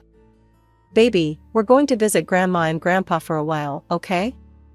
Marcus leaned against the doorframe, watching us. You'll be back. Where else could you possibly go? I picked up my son, grabbed the backpack and my purse with the USB drive, and walked past Marcus without a word. Through tears, I drove to my parents' house.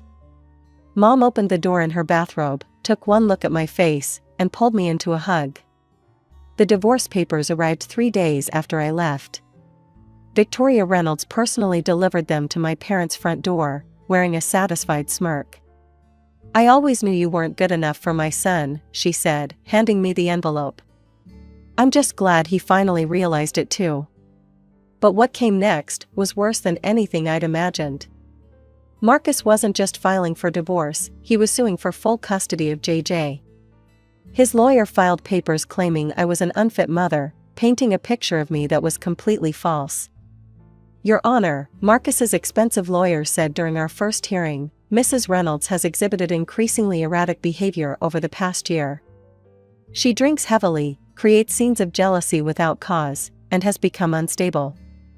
Thank God I'd saved all that evidence. When my lawyer presented the email correspondence between Marcus and Sophia, showing his infidelity and his cruel comments about me, the judge's expression changed. The timestamps on the emails proved I hadn't been creating scenes. I hadn't even known about the affair until I found those messages. So, Mr. Reynolds, the judge said, reviewing the evidence, you claim your wife is unstable, yet these emails show you were the one deceiving her, gaslighting her? Marcus shifted uncomfortably in his expensive suit. The judge awarded me primary custody of JJ, with Marcus getting every other weekend and substantial child support payments. I went back to work full-time at my accounting firm, while Mom and Dad helped with JJ. They were amazing, turning their retirement years into full-time grandparent duty without a single complaint. We settled into a routine. It wasn't luxury living anymore, but it was honest and peaceful. Then came that Saturday morning when a black Range Rover pulled up in front of my parents' modest house. Marcus stepped out, and with him was Sophia, tall, blonde, wearing designer clothes that probably cost more than my monthly salary. "I'm here to see my son," Marcus announced, pushing past me into the house. Sophia followed, her nose wrinkled as she looked around our living room with its worn but comfortable furniture. "Oh my God," she laughed, picking up one of Mom's cherished family photos. "This place is literally a dump. Like an actual kennel." "Watch your mouth," I warned her. She turned to Marcus. "Baby, you can't let your son stay in this hovel. And these old people?" She gestured toward my parents, who stood shocked in the doorway. "They belong in a ditch somewhere, not raising a Reynolds heir." "Get out," I said, my voice shaking with rage. "Both of you, get out of my parents' house right now." "Or what?" Marcus sneered. "You know what, Tasha? I'm done playing nice. I'm going to take JJ, and I'm going to destroy you." "You think you won in court? Just wait." I shoved them both toward the door. "Get out." "Come on, baby," Sophia purred to Marcus. "This place probably has fleas anyway." As they drove away, I hugged my parents tight. Mom was crying, and Dad looked like he wanted to punch something. But watching that Range Rover disappear down our street, I realized something. I wasn't afraid anymore. I was angry. The next night, Dad found me sitting at the kitchen table, staring into a cold cup of coffee. "You know, sweetheart," he said, sitting down across from me, "sometimes the best defense is a good offense. Remember Mike Sullivan? He worked with me on the force. Now he's a private investigator. Real thorough guy, knows how to dig deep without leaving traces." I thought about Sophia's smug face, about her cruel words about my parents, about all the nasty emails she kept sending me. Just that morning, she'd commented on my LinkedIn profile photo, "Look at this pathetic wannabe. Can't even afford decent clothes anymore?" Marcus wasn't any better. His latest email had read, "Every time I pick up JJ and see you in that dump, I remember why I upgraded. Enjoy playing poor with your cop daddy." "How much does Mike charge?" I asked Dad. 2 days later, I was sitting in a small office downtown with Mike Sullivan, a gruff man with kind eyes who'd known me since I was a kid. Weeks passed. I focused on work and JJ, trying to ignore the constant stream of harassment from Marcus and Sophia. Then Mike called. "You need to come to my office," he said. "You're going to want to see this in person." The file he handed me was thick. "First off," he said, "Sophia Loren isn't her real name. She's using her sister's identity. Her real name is Carla Larson." As I read through the file, my hands started shaking. Before working at Reynolds Industries, Sophia had been an escort, moving from rich man to rich man, living off their money until they got tired of her or discovered her small-time scams. She'd had different names in different cities, always disappearing just before things got too hot. But what she was doing at Reynolds Industries was far worse. "Look at these bank transfers," Mike pointed out. "She's been siphoning money from company accounts, small amounts that wouldn't raise red flags. And these emails?" He showed me screenshots. "She's been selling company information to your in-laws' biggest competitors. Product launches, merger plans, everything." I sat back, my mind racing. The perfect, sophisticated Sophia Loren was nothing but a con artist. And she'd gotten her hooks into not just my husband, but the entire Reynolds empire. "There's one more thing," Mike said, pulling out another folder. "Remember that big deal Reynolds Industries lost last month? The one that cost them millions? Sophia sold the bid information to their competitor 3 days before the deadline." I gathered all the evidence carefully, making multiple copies. But I didn't make a move. Not yet. Because now I knew something Sophia didn't. Timing is everything. The call from Victoria came on a Wednesday morning. Her voice was as cold as ever. "Tasha, James's 60th birthday party is this Saturday," she said, like she was scheduling a root canal. "While we'd prefer to keep this a family-only affair, JJ should be there for his grandfather's birthday. And since he's too young to come alone." She let the sentence hang there. Just remember, you're only being invited as JJ's escort. Try to stay in the background and not embarrass anyone. The party starts at 7. James Reynolds' 60th birthday party was exactly as ostentatious as you'd expect. The mansion was decked out in gold and crystal, with waiters carrying champagne on silver trays. I felt every judgmental stare as JJ and I walked in. "Oh, you came," Victoria said, her smile tight. "Well, JJ darling, come give grandmother a kiss."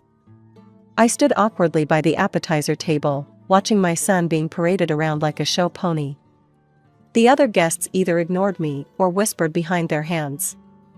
I clutched my large purse containing Mike's file, waiting. Then Marcus walked in with Sophia on his arm. She was wearing a red Valentino dress that probably cost more than my car, diamonds dripping from her ears. "Everyone," Marcus announced, clinking his glass. "I have an announcement to make." He pulled Sophia closer. "I'd like you all to meet my future wife, Sophia Loren. She'll be joining the Reynolds family officially next spring." Victoria rushed forward to embrace her. Finally, a woman worthy of the Reynolds name. Harvard educated, from a wonderful family. "Unlike some people," James added, shooting me a look. Sophia preened under their attention. "I just feel so blessed to be joining such an esteemed family. And I promise to be the kind of wife Marcus truly deserves." That was my cue. I stood up, my hand steady as I pulled out the file. "Speaking of what people deserve," I said loudly, "I have a few things to share about the future Mrs. Reynolds." "Tasha," Marcus warned, "don't make a scene." I pulled out the first document. "Tell me, Sophia, or should I say Carla Larson? How's your sister feeling about you stealing her identity?" The color drained from Sophia's face. "What is she talking about?" Victoria demanded. "Oh, did she not mention that she's been living under her sister's identity? The real Sophia Loren is a schoolteacher in Minnesota. This woman," I pointed at her, "is Carla Larson, former escort and con artist." "She's lying," Sophia shrieked, but I was already laying out the evidence, photos, bank statements, police reports. "And here's my personal favorite," I continued, pulling out more documents. "Bank transfers showing how she's been stealing from Reynolds Industries. And look at these emails, she's been selling your company's secrets to Wagner Manufacturing and Collins Corp. For months." James Reynolds snatched the papers from my hands. "The Wagner deal, the Collins merger, it was you?" "I can explain," Sophia stammered, backing away from Marcus's thunderous face. "The real Carla Larson," I said, enjoying every moment, "has quite a history. 7 different cities, 7 different wealthy men, 7 different scams. Looks like Reynolds Industries was going to be number 8. The room had gone deadly quiet. I watched their faces change as they read through the evidence, Marcus's confusion, Victoria's horror, James's growing rage. And Sophia, her perfect mask cracking as her house of cards came tumbling down. The elegant birthday party dissolved into chaos within minutes. James Reynolds's face had turned an alarming shade of purple as he read through the evidence. "Get out," he roared at Sophia, who was still trying to stammer excuses. "Get out of my house before I have you arrested right here." "James, darling," she attempted, reaching for his arm. "These are all lies, I can explain everything." "Explain?" He shook the documents at her. "Explain how you cost us the Wagner deal? That contract was worth $20 million. And Collins? They were our biggest competitor, and you've been feeding them everything."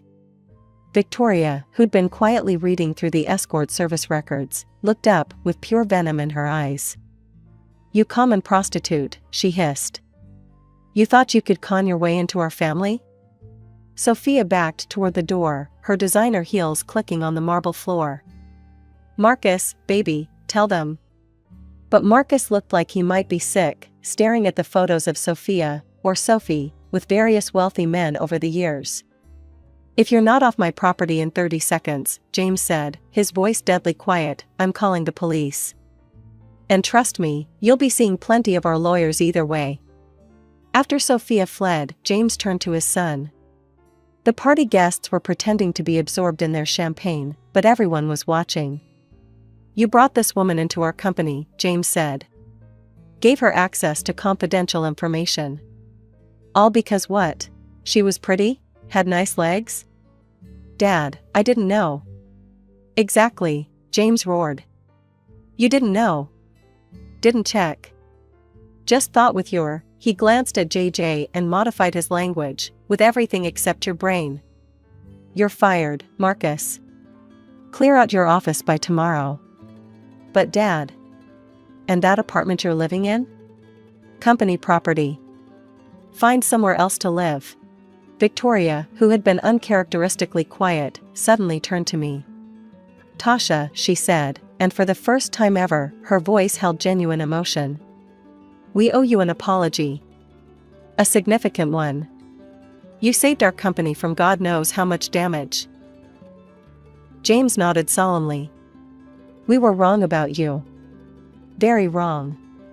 You've proven yourself more worthy of the Reynolds name than..." He glanced at Marcus, others. 3 days later, Sophia was arrested at O'Hare, trying to board a flight to the Cayman Islands. The evidence I'd gathered, combined with what Reynolds Industries lawyers found once they started looking, was overwhelming. She was facing serious fraud charges and massive fines. Marcus, I heard, was staying at a friend's condo while he looked for a new job. No other financial firms were eager to hire a man who'd been fired for such catastrophic negligence. It's been 6 months since James Reynolds' birthday party changed everything. I'm sitting in my new apartment, not as luxurious as the one I shared with Marcus, but perfect for JJ and me. The Reynolds family gave it to me as a token of appreciation for saving their company from Sophia's schemes. "The least we could do," James had said, handing me the keys. "After everything, well, you understand. The apartment is in a nice neighborhood, close to good schools. JJ's room is decorated with superhero posters, and my little home office overlooks a park. It's not a penthouse with lake views, but it feels like home in a way the luxury apartment never did." Marcus moved to California last month. He calls JJ every Sunday at 7 p.m., like clockwork. Their conversations are short. JJ's still too young to talk long on the phone, but at least he's trying to be a father, even from a distance. He never asks to speak to me, and that's fine. Some bridges stay burned. The biggest change has been with the Reynolds family. Victoria stops by at least once a week, usually bearing gifts for JJ and, surprisingly, for me too. Last week, she brought a beautiful orchid for my windowsill. The real shock came when Victoria and James invited my parents over for dinner. I was nervous. The last time they'd all been in the same room was at my wedding, where the class divide had been palpable. But something had shifted. I watched in amazement as James asked Dad about his years on the force, genuinely interested in his stories. Victoria and Mom talked about gardening, exchanging tips about growing roses. "Sarah," Victoria said to my mom at the end of the evening, "you and Tom raised an remarkable daughter. I'm sorry we didn't see it sooner." "We always knew what Tasha was capable of," Mom replied with quiet dignity. "Sometimes it just takes others a while to catch up. Life isn't perfect. I still have days when I miss the man I thought Marcus was, when I worry about JJ growing up with a long-distance father. But then I look at my son, happy and healthy, playing with his grandparents, all his grandparents, and I know we're going to be okay." Last night, I found JJ looking at an old photo of Marcus and me from our wedding day. "Do you miss Daddy?" he asked. I sat down next to him, pulling him close. "Sometimes," I said honestly. "But you know what? Life doesn't always go the way we plan. Sometimes it goes wrong before it goes right. The important thing is to stay true to who you are." Later, as I tucked him into bed, I thought about how far we'd come. From the simple accountant the Reynolds family once scorned, to the woman who saved their company. Sometimes the happy ending isn't the one you expected. Sometimes it's better. From my earliest memories, I knew I was a disappointment. Not that my parents ever said it directly, they didn't have to. The way they looked at me when I was born, hoping for their first son, and then again when my sister Kate arrived 3 years later, told me everything I needed to know. I was Jenna, their firstborn daughter, and I would never be enough. Maybe the next one will be a boy, I overheard Mom telling Dad after Kate was born. But there wasn't going to be a next one. Complications during Kate's birth meant Mom couldn't have any more children. Their dreams of having a son were put on hold, transferred to some distant future when their daughters might give them grandsons instead. Growing up in our modest suburban home, I watched as Kate quickly figured out how to wrap our parents around her little finger.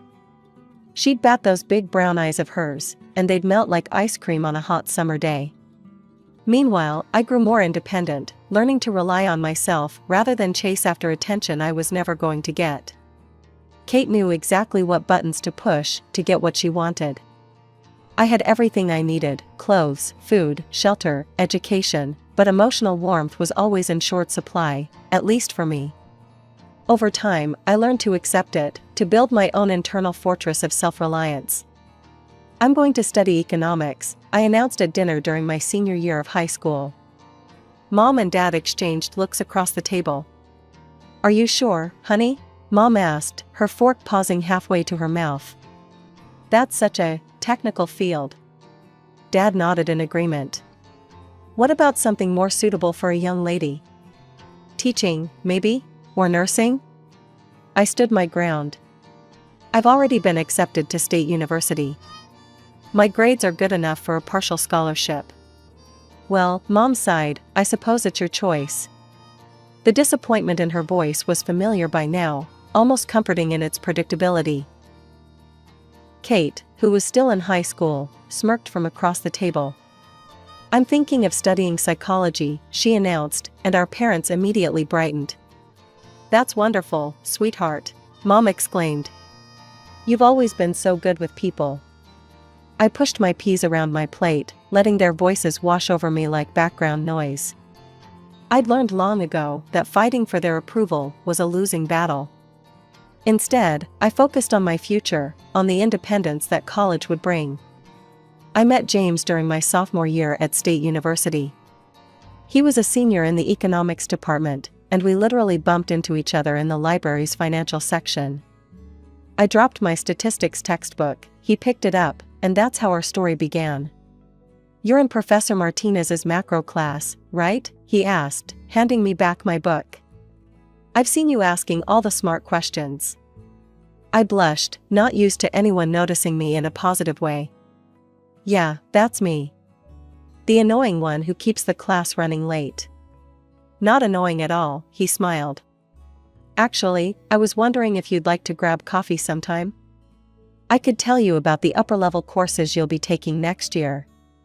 That coffee date turned into dinner, which turned into movie nights, which turned into us being inseparable. For the first time in my life, I felt truly seen and appreciated.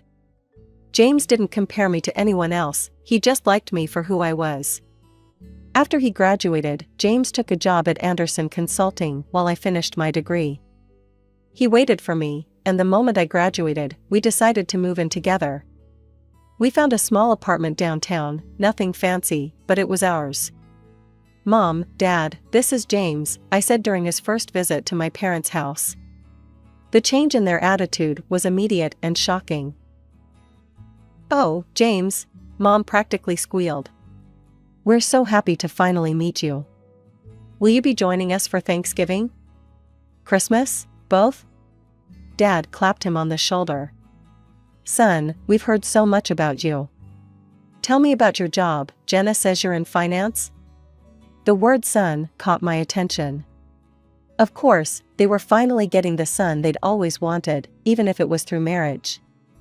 I watched as they fawned over James, asking him about his plans for the future and when he thought he might want to settle down. Kate, who was living at home after graduating and still hadn't found a serious boyfriend, sat in the corner during these family gatherings, shooting daggers at us with her eyes. For once, I was the sister who had something she wanted, and she couldn't stand it. After a year of living together, during a quiet dinner at home, James got down on one knee and proposed.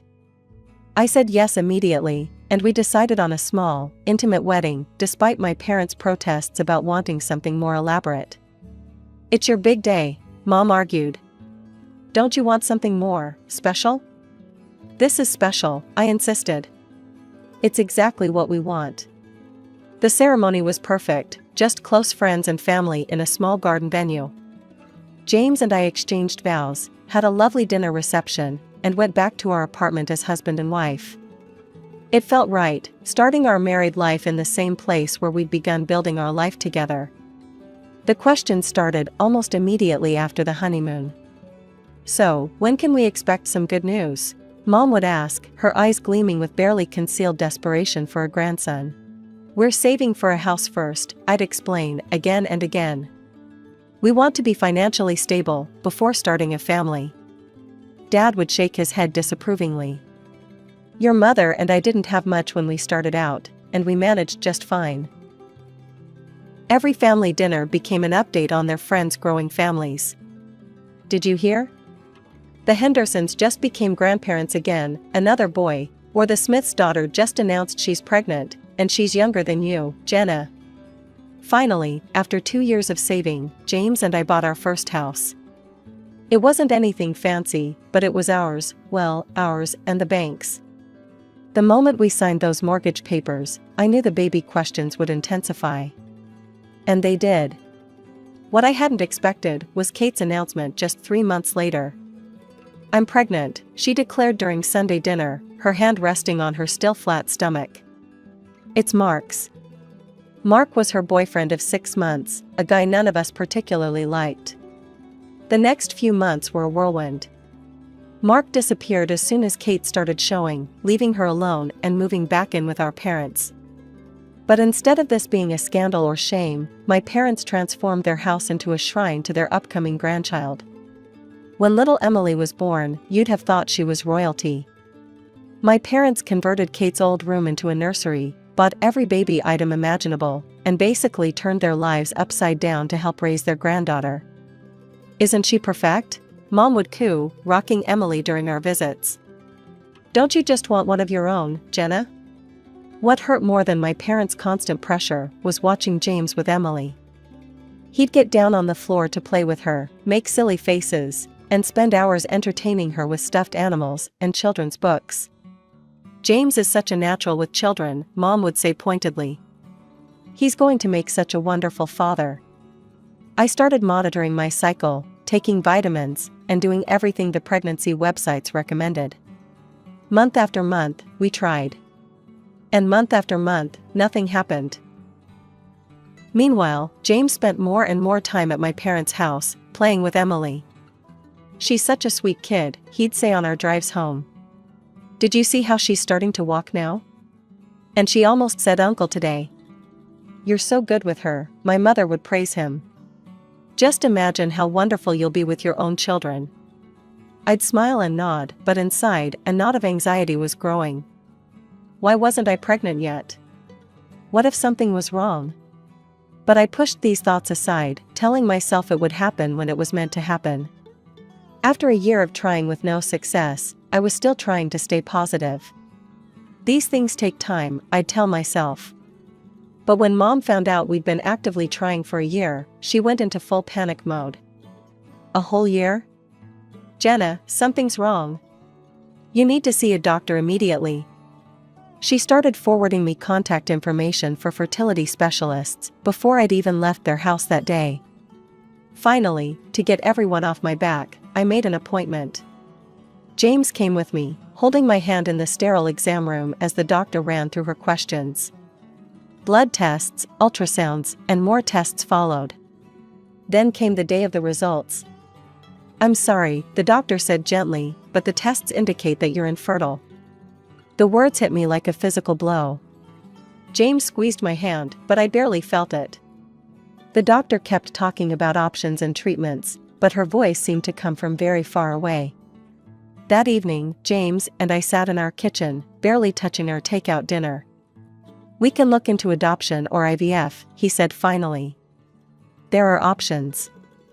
I nodded numbly, but the devastation felt complete. How could I face my family with this news?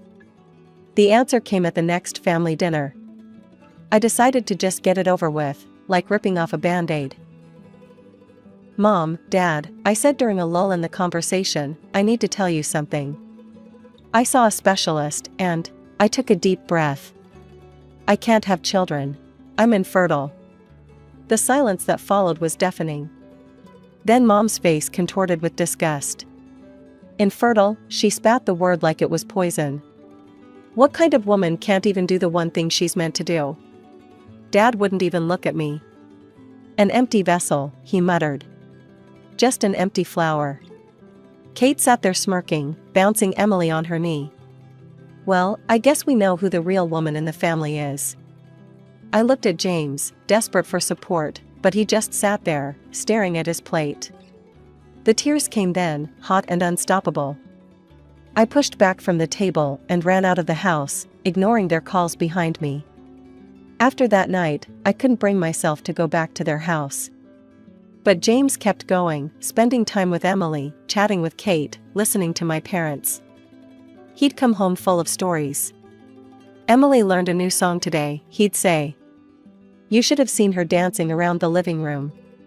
Or, "Kate made this amazing lasagna. She's really getting good at cooking."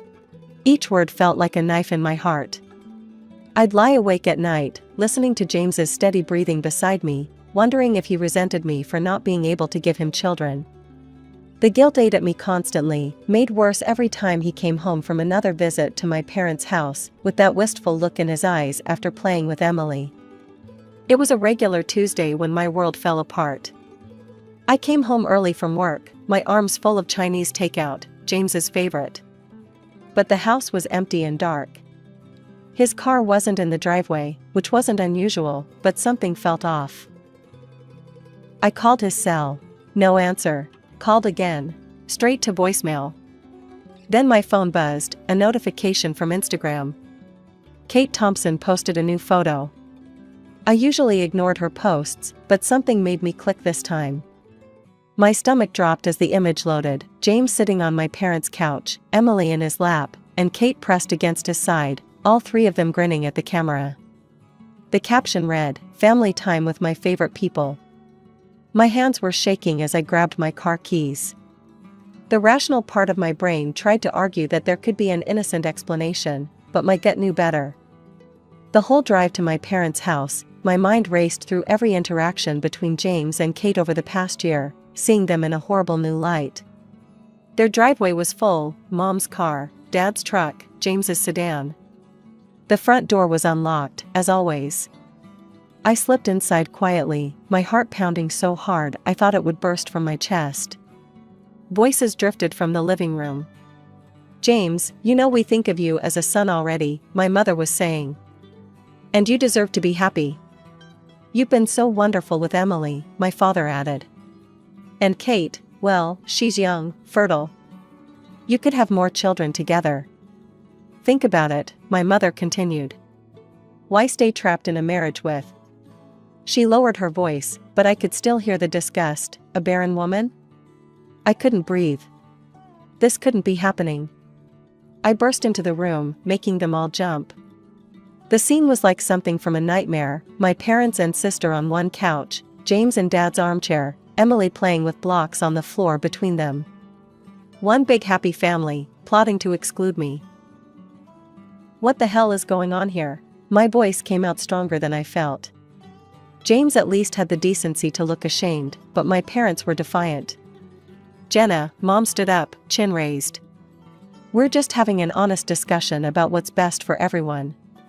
"Best for everyone?" I repeated, my voice shaking. "You're trying to convince my husband to leave me for my sister." "Well, someone has to think about James's future," Dad shot back. "You can't give him what he wants, what he deserves. Kate can." I turned to James, waiting for him to defend our marriage, to tell them they were crazy. Instead, he stared at the floor. "James?" My voice cracked on his name. "I'm sorry, Jenna," he said quietly. "But they're right. I want children, a family. And I've developed feelings for Kate." Kate smirked, reaching out to put her hand on James's arm. "Get out," You don't belong here anymore. This is my family now." I looked at each of their faces, my father's stern disapproval, my mother's cold satisfaction, Kate's triumphant smile, James's guilty avoidance. For years of marriage, a lifetime of family ties, all meaningless. Without another word, I turned and walked out. I drove home in a daze, packed a suitcase on autopilot, and left a note for James: "File for divorce. I'll have my lawyer contact yours." The divorce was quick and clinical. We split everything down the middle. I found a small apartment across town and threw myself into my work, trying to forget. But social media had other plans. One morning, my coworker gasped at her phone during coffee break. "Oh my God, Jenna, I'm so sorry, I forgot to unfollow your sister." She tried to hide her screen, but I'd already seen it: Kate in a massive white dress, James in a tux, my parents beaming beside them. "It's fine," I said, even though it wasn't. "I hope they're very happy together." A year later, another announcement popped up: "Welcome baby Rose." My replacement had produced the daughter they'd always wanted. James now had his perfect little family, Emily, who he'd adopted, and his new baby with Kate. I deleted all my social media accounts that day. Life has a funny way of surprising you, though. I was shopping for groceries one Saturday when my cart collided with someone else's. "I am so sorry," a deep voice said. I looked up into the kindest brown eyes I'd ever seen. "I'm Michael," he said, helping me pick up my scattered items. "Can I buy you coffee to apologize for being a klutz?" One coffee turned into dinner, dinner into dating, and suddenly I was falling in love again. But this time I was honest from the start. "I need to tell you something," I said one night, 6 months into our relationship. "I can't have children. I'm infertile." Michael took my hands in his. "Jenna, I love you. If we want kids someday, we'll adopt. Or we won't. I just want you." We got married in a small ceremony at the courthouse, just us and a few close friends. No family drama, no expensive dress, no expectations, just love. A year into our marriage, I started feeling strange. Nauseous in the mornings, dizzy at odd times. Michael insisted I see a doctor. "Mrs. Chen," the doctor said, looking at my test results. "Congratulations, you're pregnant." I stared at her. "That's impossible. I'm infertile, I have the tests to prove it." She smiled gently. "The human body is mysterious. Sometimes, despite all odds, pregnancy occurs even in cases of diagnosed infertility. It's rare, but it happens." Michael and I cried together that night, tears of joy, of disbelief, of hope. I didn't tell my family. They'd lost the right to share in my happiness. 9 months later, I held my son in my arms. 7 pounds, 6 ounces of perfect, beautiful boy. Michael and I named him Alexander, defender of mankind. Looking at his tiny face, I felt nothing but pure love. No bitterness, no regret, no anger. Life had settled into a beautiful rhythm. Alexander was 2, Michael was the perfect father, and I had everything I'd ever wanted. We rarely ate out, preferring quiet family dinners at home, but that night Michael had gotten a promotion, so we decided to celebrate at La Maison, an upscale French restaurant downtown. That's when I saw them. At first, I thought I was imagining things. But no, there was Kate, my sister, locked in an intimate embrace with a man who definitely wasn't James. They were tucked away in a corner booth, but not well enough hidden. She was running her fingers through his hair, kissing him deeply, completely oblivious to the world around them. My hands shook as I pulled out my phone and discreetly took several photos. The lighting was dim, but the pictures were clear enough, there was no mistaking what was happening. "Jenna?" Michael touched my arm. "Are you okay? You've gone pale." I showed him the photos. "That's Kate. With someone who isn't her husband." Michael's jaw tightened. He knew our whole history, knew what Kate and James had done to me. "Are you going to send those to him?" My finger hovered over the send button. It would be so easy. One click and I could blow up their perfect little family, just like they'd blown up mine. But no, I said finally, saving the photos to a secure folder instead. I'm better than them. A year passed. Alexander was growing into a brilliant, beautiful little boy with Michael's kind eyes and my stubborn chin. We were visiting a friend who lived in my old neighborhood, something I rarely did, and decided to take advantage of the nice weather by walking to a nearby park. That's when it happened. Just our luck, as we rounded the corner by the local supermarket, there they were, Mom, Dad, Kate, and James, loading groceries into their car. They saw us at the same moment we saw them. Their initial reaction was to turn away, noses in the air, pretending we were strangers. But then their eyes fell on Alexander, who was holding my hand and chattering away about the toy truck he'd brought to play with at the park. Mom stopped dead in her tracks. Who is this? I could have ignored them. Should have, probably. But something made me stop. This is my son, Alexander.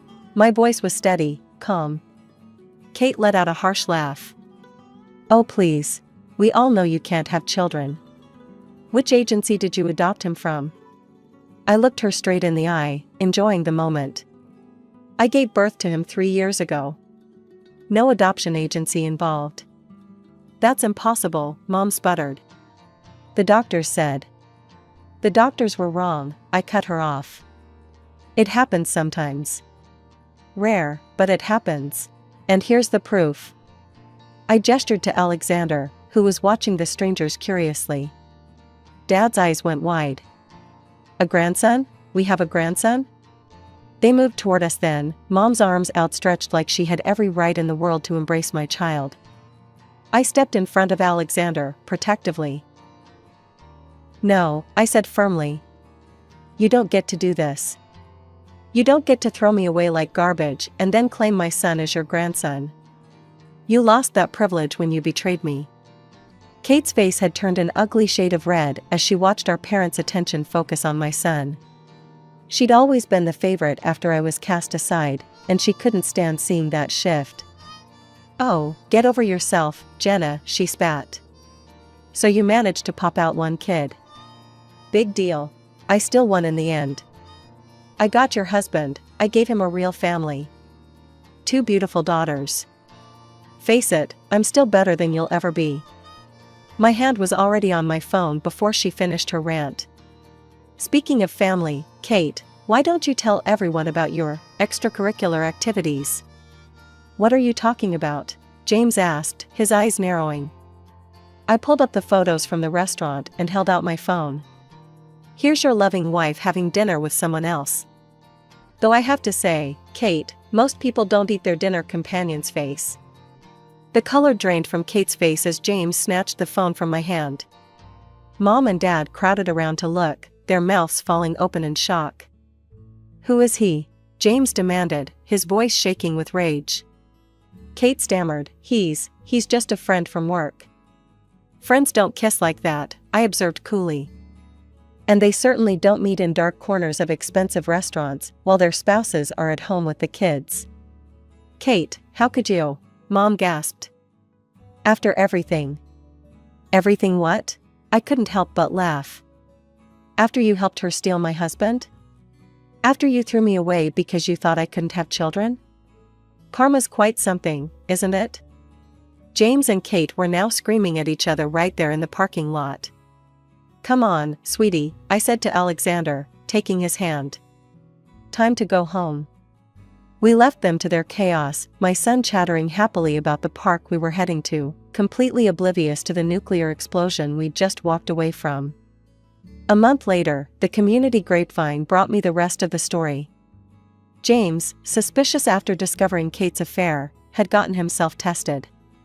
Turned out he was the one who was infertile, had been all along. Which meant baby Rose, the daughter Kate claimed was his, couldn't possibly be. He left her immediately, refusing to pay support for either Rose or Emily. Kate moved back in with our parents, her perfect life in shambles. They all tried reaching out to me after that, calls, emails, even showing up at our house unannounced. Please, Jenna, Mom begged through the door. We made a terrible mistake. Let us be part of Alexander's life. He's our only grandson. You should have thought about that before you called me an empty vessel, I replied calmly. Actions have consequences. Michael supported my decision completely.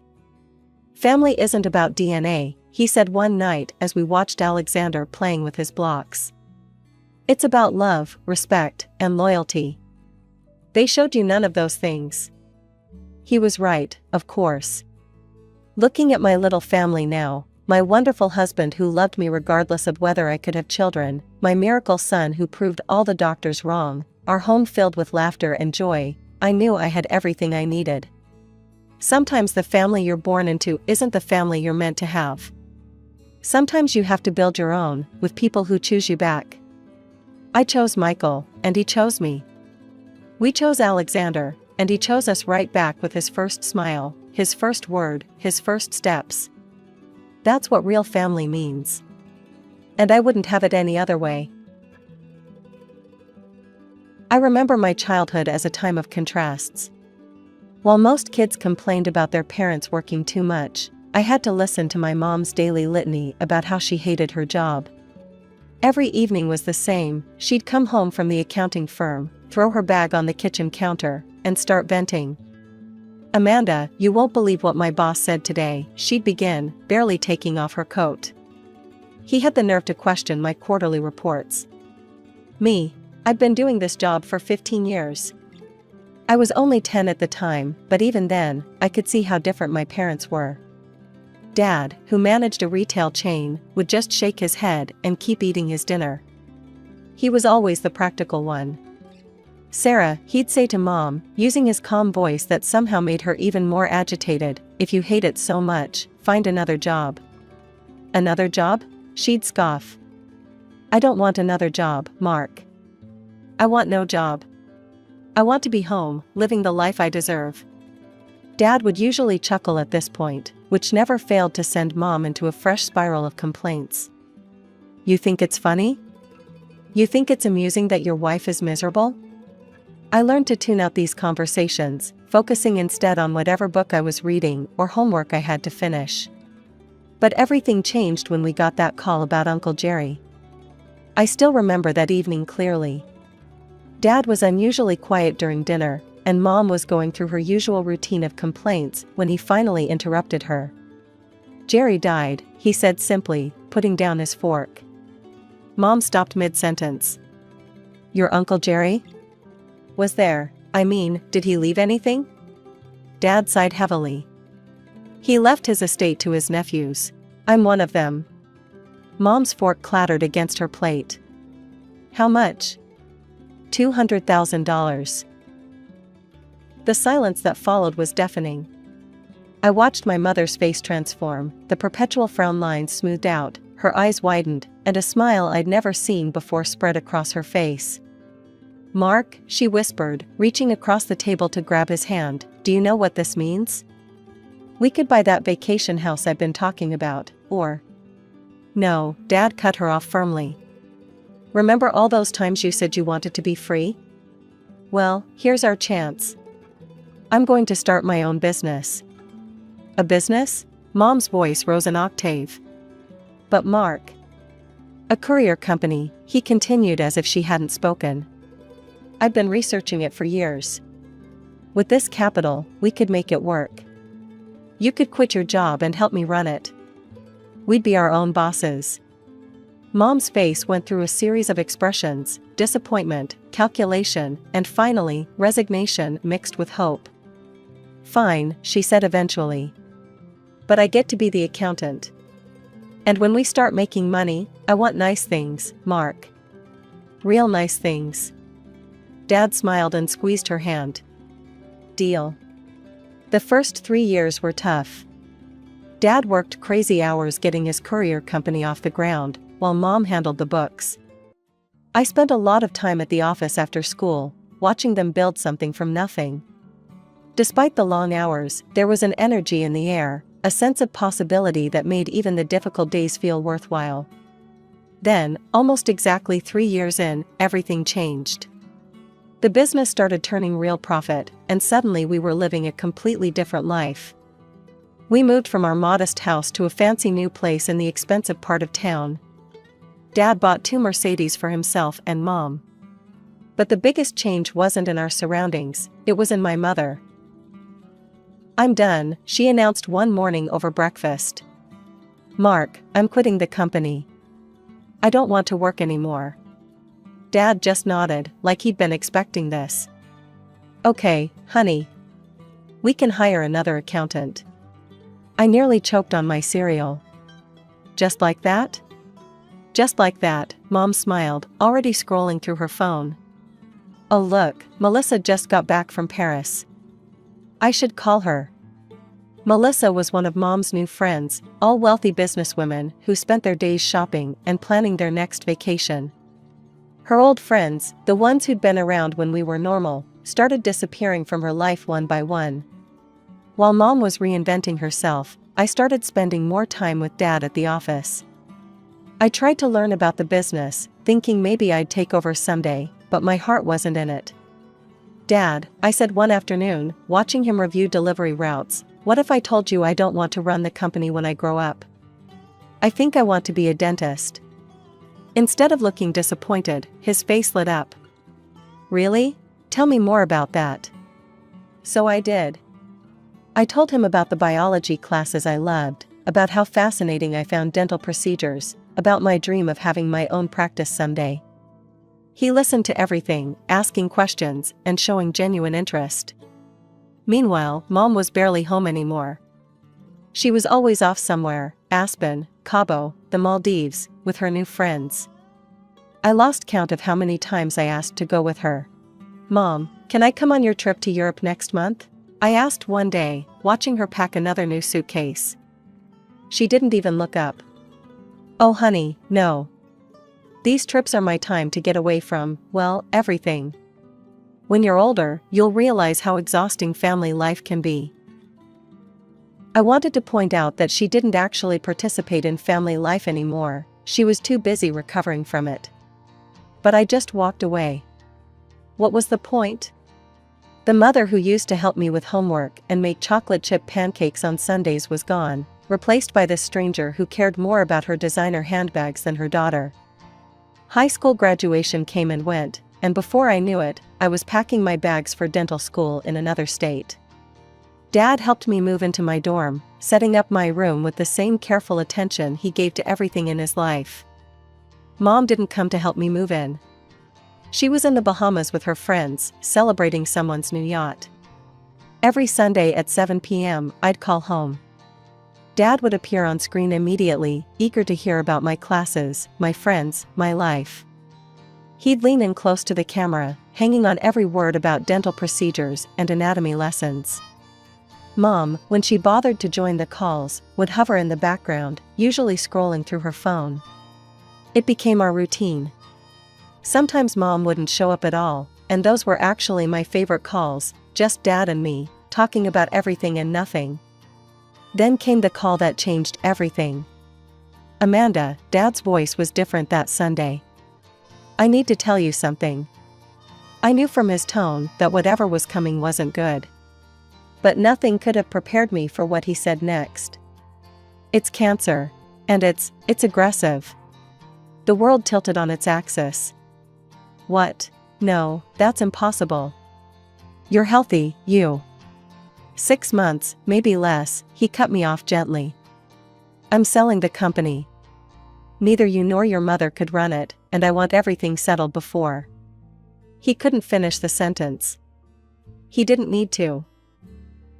Those 6 months were a blur. I tried to split my time between school and home, watching helplessly as my father, my rock, my best friend, withered away before my eyes. He sold the company quickly, thank God, so at least he didn't have to worry about that in his final weeks. Mom fluttered around during his illness, playing the part of the devoted wife whenever anyone was watching. But I caught the calculating look she'd give his medication schedule, the way she'd check his business papers when she thought no one was looking. A month after selling the company, Dad slipped away quietly in his sleep. I was holding his hand when it happened. Mom was at a spa. The funeral was a production worthy of Broadway. Mom sobbed dramatically, clutching at the arms of her friends, barely able to stand. She looked the perfect picture of a grieving widow in her designer black dress and tastefully subtle makeup. But the moment the last guest left, it was like someone had flipped a switch. She straightened up, wiped her eyes, and walked to the mirror to fix her mascara. "Well," she said, suddenly businesslike, "that's done. Now we need to talk about the money." I stared at her, unable to process the transformation. "Mom, Dad just died." "I know, honey, and it's terrible," she said, not sounding terrible at all. "But life goes on. And just think what we could do with the money from the company sale. I've had my eye on this gorgeous villa in Spain." Then there was the reading of the will. The notary's office was cold and sterile, nothing like Dad's warm presence. Mom sat next to me in a black designer dress, different from the funeral one, of course, tapping her manicured nails against her leather handbag. Mr. Peterson, Dad's longtime lawyer and friend, cleared his throat and began reading. Being of sound mind, his voice droned on with the legal preliminaries until he got to the meat of it. "The family house is to be divided equally between my wife, Sarah Thompson, and my daughter, Amanda Thompson." Mom's tapping stopped. "Furthermore, I have established a trust fund for Amanda's continued education in dentistry, covering all expenses until the completion of her degree." I could feel Mom's tension building beside me. "The remaining assets, including proceeds from the sale of the business, are to be divided as follows: 60% to my daughter, Amanda Thompson, and 40% to my wife, Sarah Thompson." The tapping resumed, faster now, almost violent. "This is ridiculous," Mom burst out before Mr. Peterson could continue. "There must be some mistake." "There's no mistake, Mrs. Thompson," Mr. Peterson said quietly. Mark was very clear about his wishes. Mom turned to me, her face a mask of calculated sympathy. "Amanda, honey, you have to see how unfair this is. Your education is already being paid for, and you'll make plenty of money once you're a dentist. I'm your mother, I need this money to maintain my lifestyle. Maybe try spending less?" The words came out before I could stop them.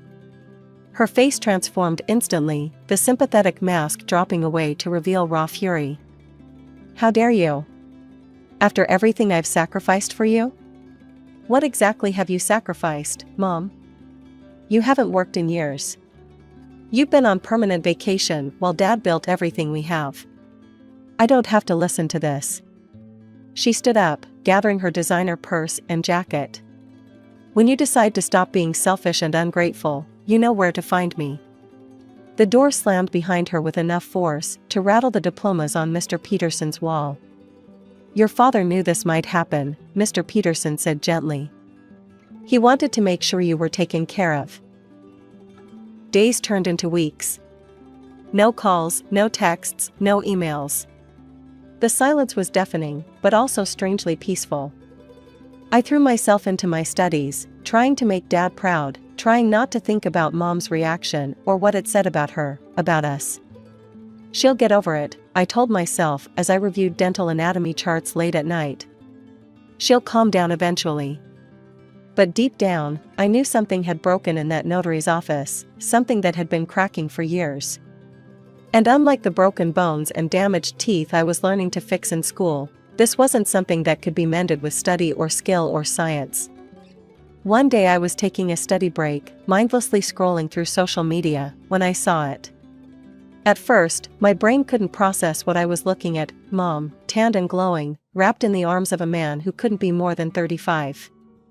The caption beneath the photo stopped my heart: "Finally married to my soulmate.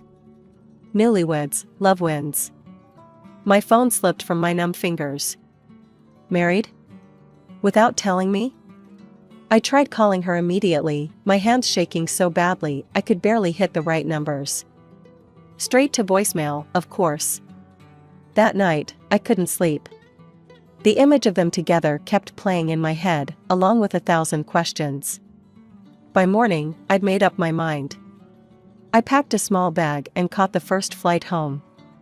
The house looked exactly the same as when I'd left it after the funeral, Dad's rosebushes still perfectly trimmed, his favorite chair visible through the living room window. The only difference was the shiny red Porsche in the driveway that definitely hadn't been there before. Mom opened the door wearing a silk robe I'd never seen before. Her surprised expression quickly turned to anger. "Amanda, what are you doing here?" Her voice was ice cold. "I saw your post," I managed to say. "You got married?" "No one invited you here," she snapped, but before she could close the door, a man appeared behind her, the one from the photo. Up close, he looked even younger. "Babe, who is it?" he asked, wrapping an arm around her waist. "Nobody important," Mom replied. "Just my daughter who doesn't know how to call before showing up." I felt like I'd been slapped. "Your daughter who didn't even know you got married?" "My personal life is none of your business," she said, lifting her chin defiantly. "None of my... Mom, Dad's only been gone 3 months." She laughed then, a harsh sound that held no humor. "Oh, sweetie, Brad and I have known each other for years. Why do you think I took all those solo vacations? Those trips were boring. Brad made them very interesting, didn't you, darling?" He smirked, pulling her closer. I felt sick. "How could you do this to Dad?" My voice was barely a whisper. "Your father was boring," she shot back. "Always work, work, work. Brad knows how to have fun. Now, I suggest you leave before I call the police. This is my house now, and you're not welcome here." "This is half my house," I reminded her. "Dad left it to both of us." "Get out," she screamed, her composed facade cracking. "Get out of my house. Go back to your precious studies and your perfect little life that your father bought you." I backed away, tears blurring my vision. The last thing I saw before the door slammed was Brad pulling Mom into a kiss, both of them laughing. I made it to my rental car before the sobs came. All those trips, all those times she said she needed breaks from the family. How long had she been living this double life? How long had she been betraying Dad, betraying all of us? Another month has passed. I was in the middle of a dental anatomy class when my phone buzzed. Mrs. Jenkins, our old neighbor who'd lived next door for 15 years, was calling. Odd, she never called. "Amanda, honey," her voice was hesitant. "I thought you should know, there are moving trucks at your house. Your mother is selling it." The words didn't make sense at first. "That's impossible. The house is half mine." "Well, there's a sold sign in the yard, and they're clearing everything out."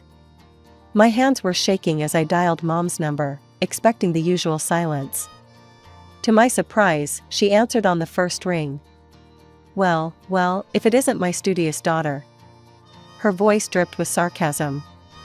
"Mom, what's this about selling the house?" She laughed, a sound that sent chills down my spine. "Oh, that. Yes, Brad and I got a fantastic price for it. We're moving to Mexico, the weather's so much better there." "You can't sell the house," I said, trying to keep my voice steady. "It's half mine. Dad left it to both of us." "Funny thing about that," she said, sounding almost gleeful.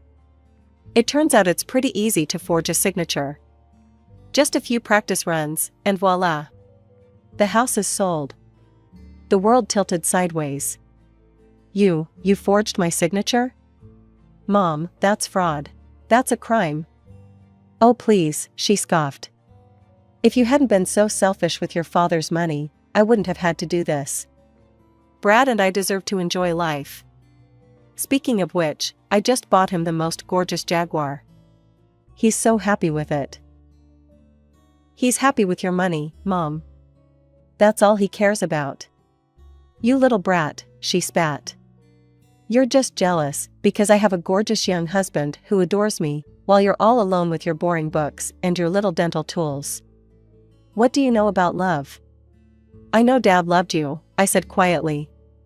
"He loved you for 30 years, and this is how you repay him?" "Your father?" She laughed again, harsher this time.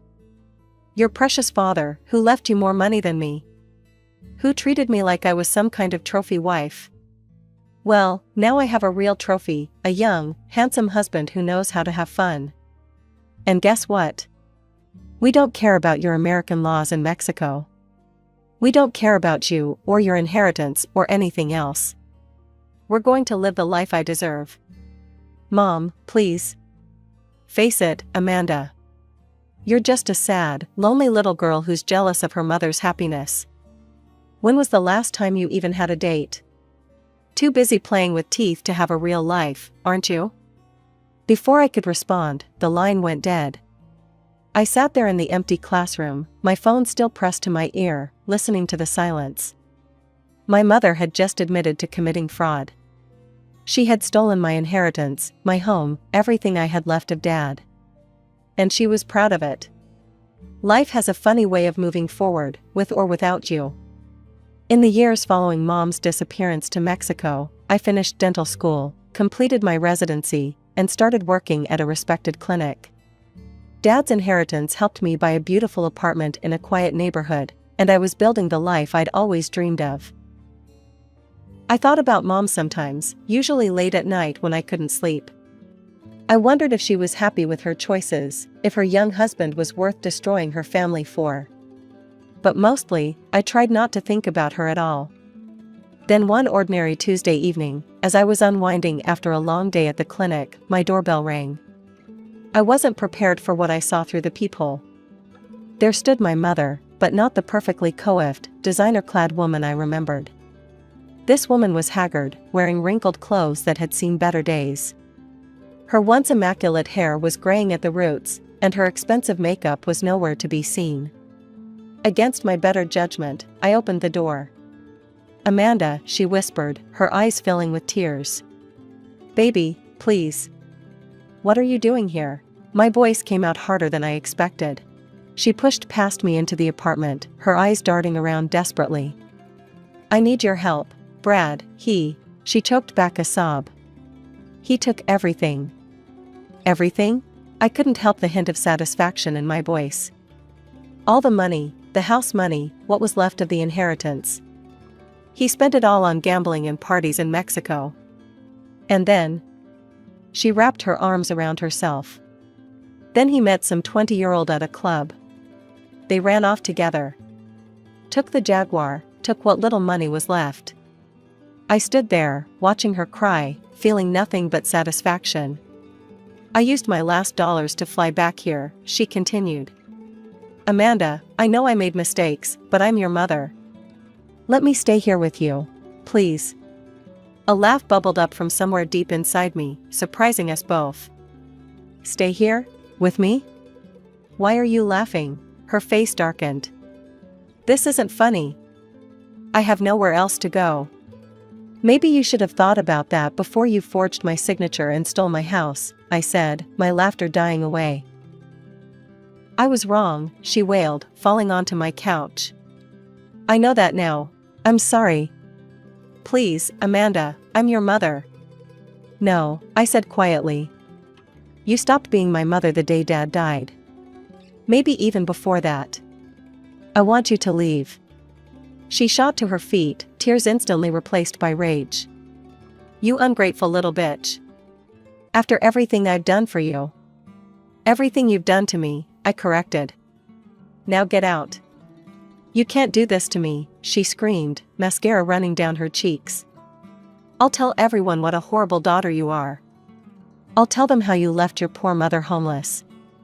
What will your fancy doctor friends think about that?" As my mother's threats echoed through my apartment, I calmly pulled out my phone.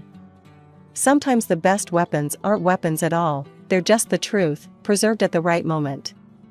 "Before you continue with your threats," I said quietly, "there's something you should hear." I pressed play, and her own voice filled the room, younger, more confident, dripping with that familiar mockery from years ago. "Oh please.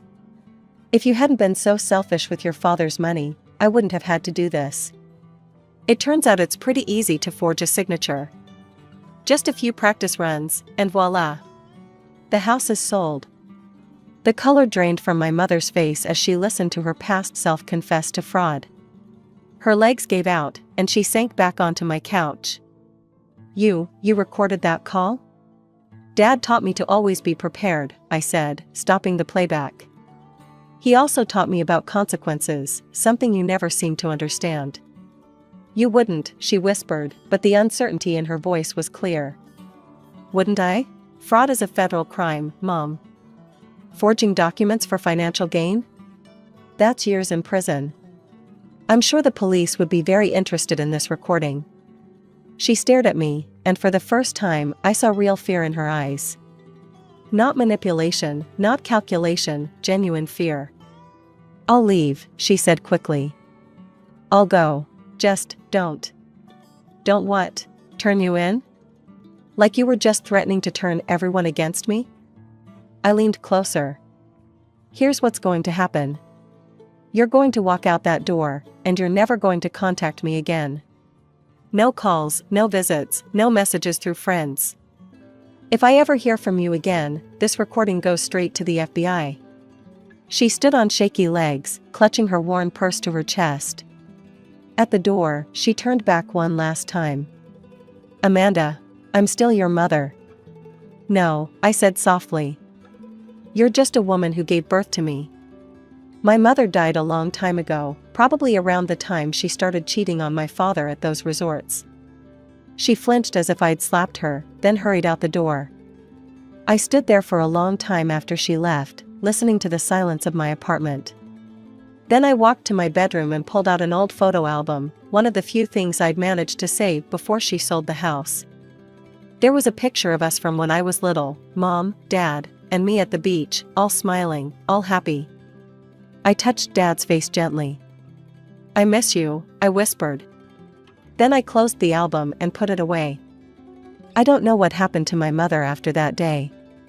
I don't know if she found somewhere to live, if she ever rebuilt her life, if she ever truly regretted what she'd done.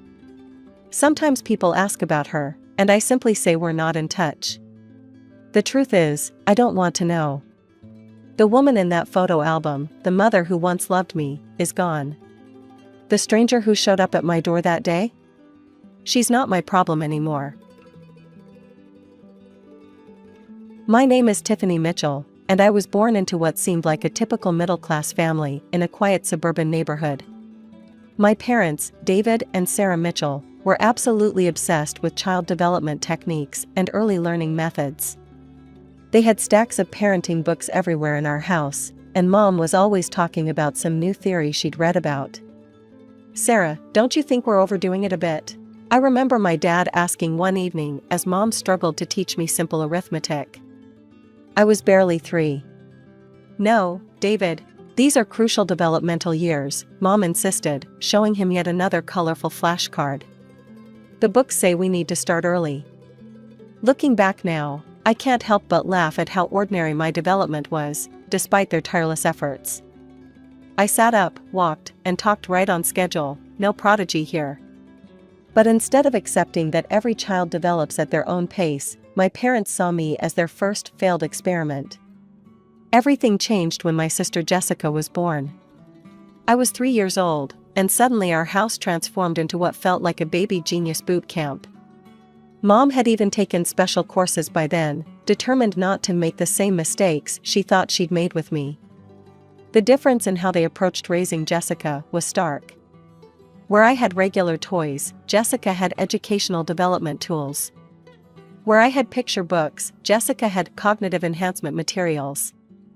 Every milestone became a celebration. Her first words came early, she walked before her peers, and she could solve puzzles meant for older kids. My grandparents, Peter and Eleanor Mitchell, lived just a few blocks away, and their house became my sanctuary.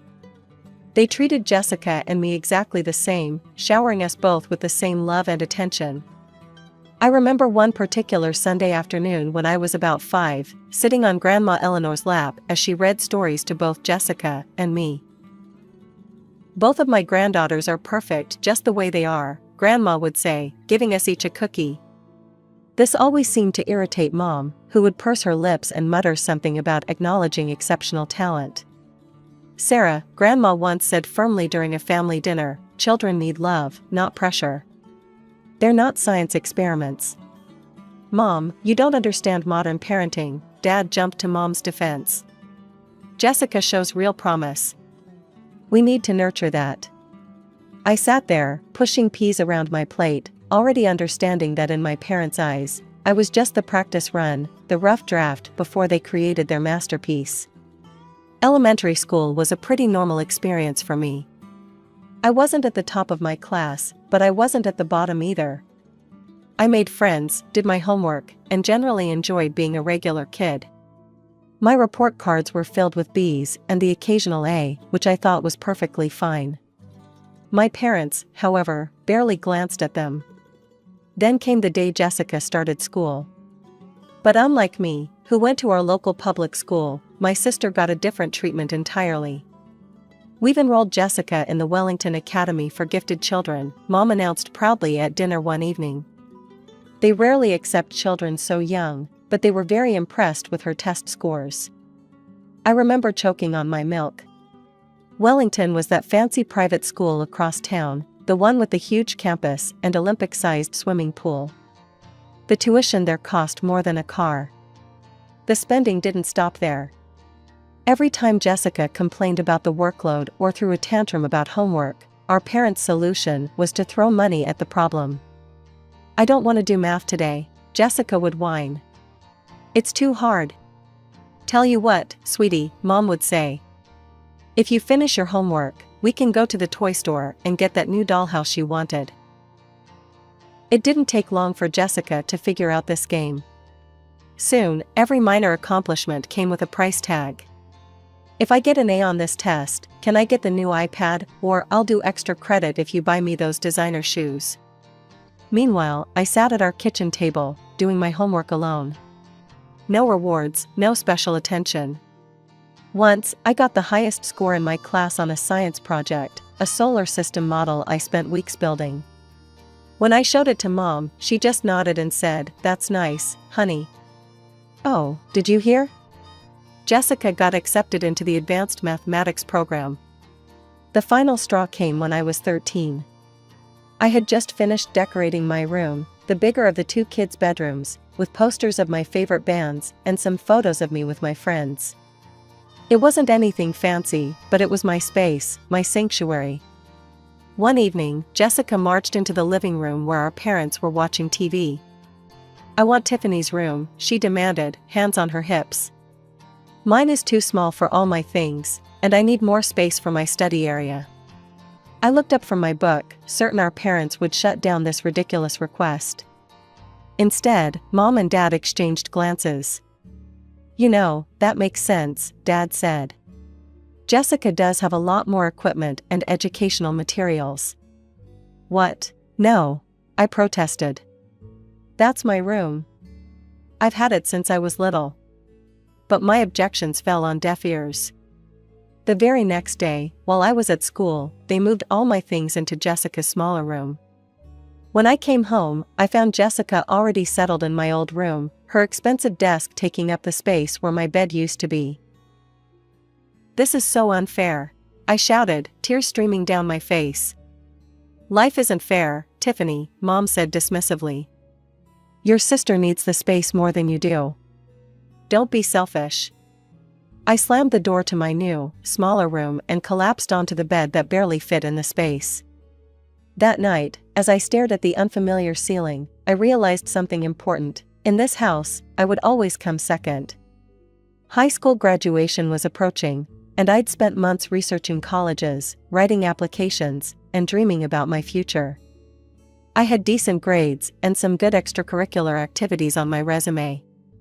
While I wasn't aiming for Harvard or Yale, I had my sights set on several solid state universities with strong business programs. That fateful family dinner started like any other. Grandma and Grandpa had come over for Mom's Sunday roast, and we were all seated around the dining room table. Jessica was bragging about her latest academic achievement while Mom and Dad beamed at her with pride. "So, Tiffany," Grandma Eleanor turned to me with genuine interest, "tell us about your college plans. Where are you thinking of applying?" I straightened up in my chair, excited to finally share my plans. "Well, I've been looking at State University's business program. There."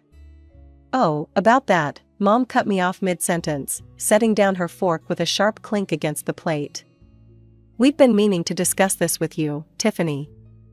Your father and I have decided we won't be able to help with your college tuition. We need to save all our resources for Jessica's education. She's got a real shot at the Ivy League, and that's not going to be cheap. You can't be serious. Grandpa Peter's fork clattered onto his plate. What about Tiffany's future? Mom sighed as if she were explaining something obvious to a small child. Look, we have to be realistic here. Jessica is gifted. She has real potential. Tiffany is ordinary.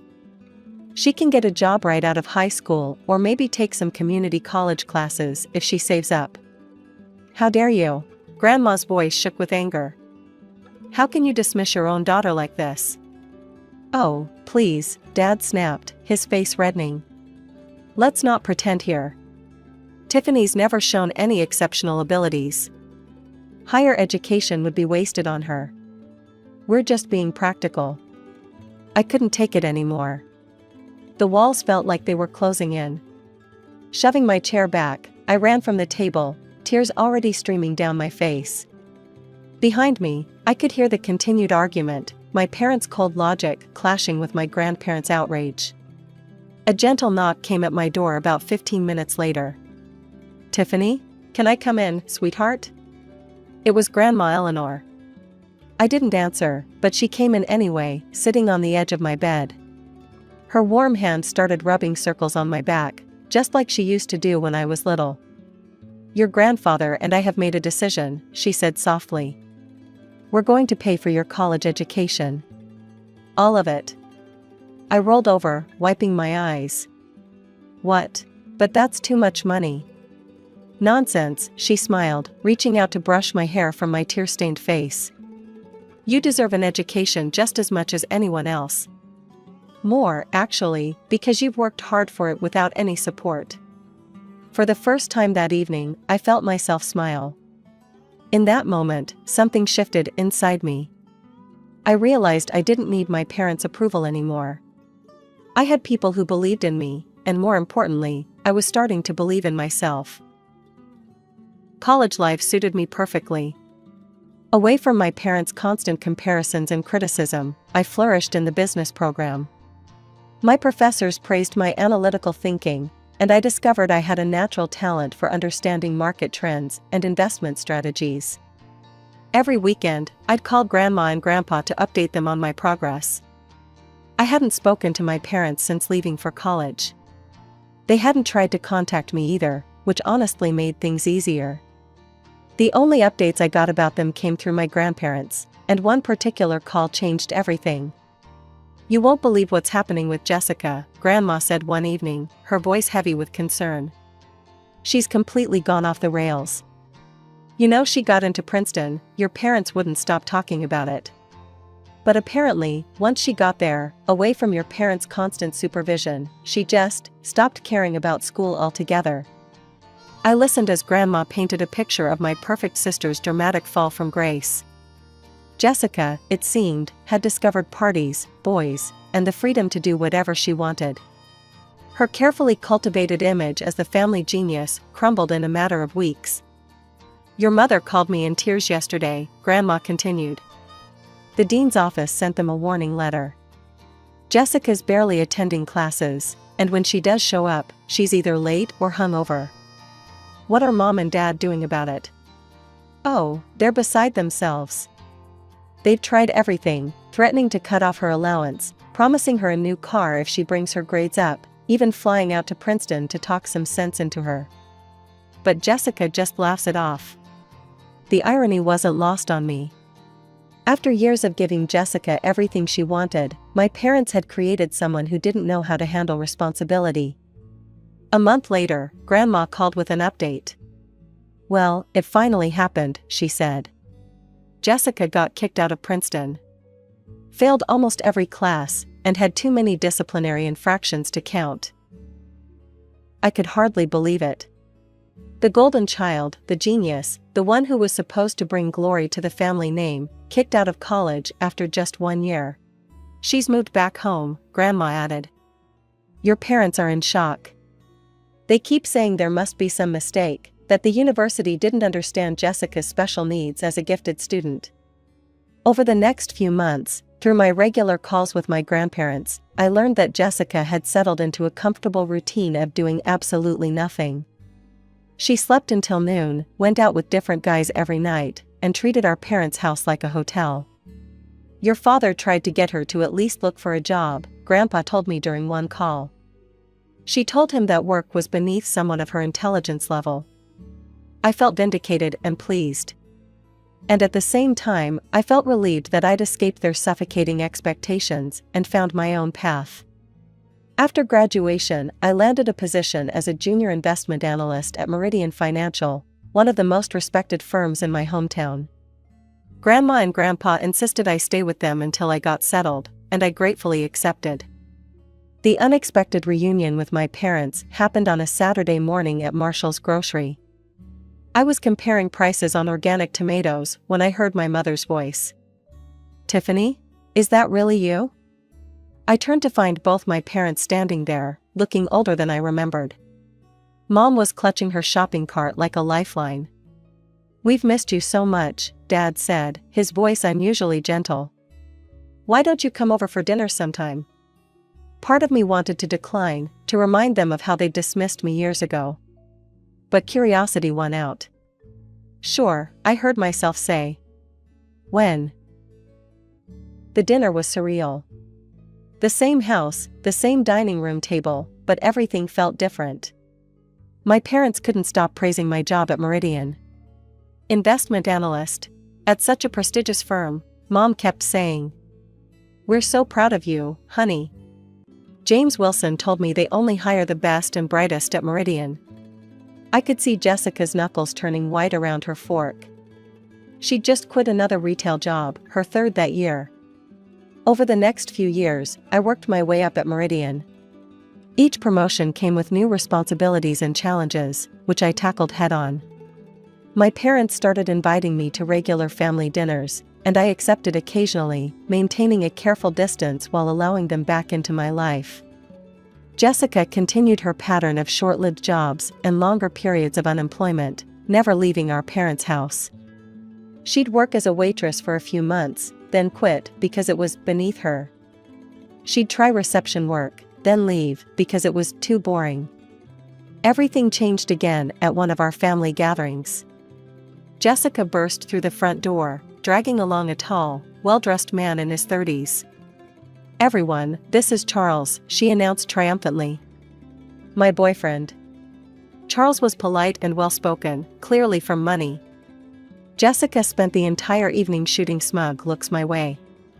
"See," she finally said during dinner, her voice dripping with satisfaction. "I bet you didn't expect me to find someone before you did, Miss Career Woman." I just shrugged and took another bite of Mom's pot roast. Jessica's attempt to get under my skin felt childish, especially given everything I'd achieved. My parents, however, were completely smitten with Charles. They hung on his every word about his family's real estate empire and his private school education. When he left that evening, promising to take Jessica to some fancy restaurant the following weekend, Mom pulled me aside.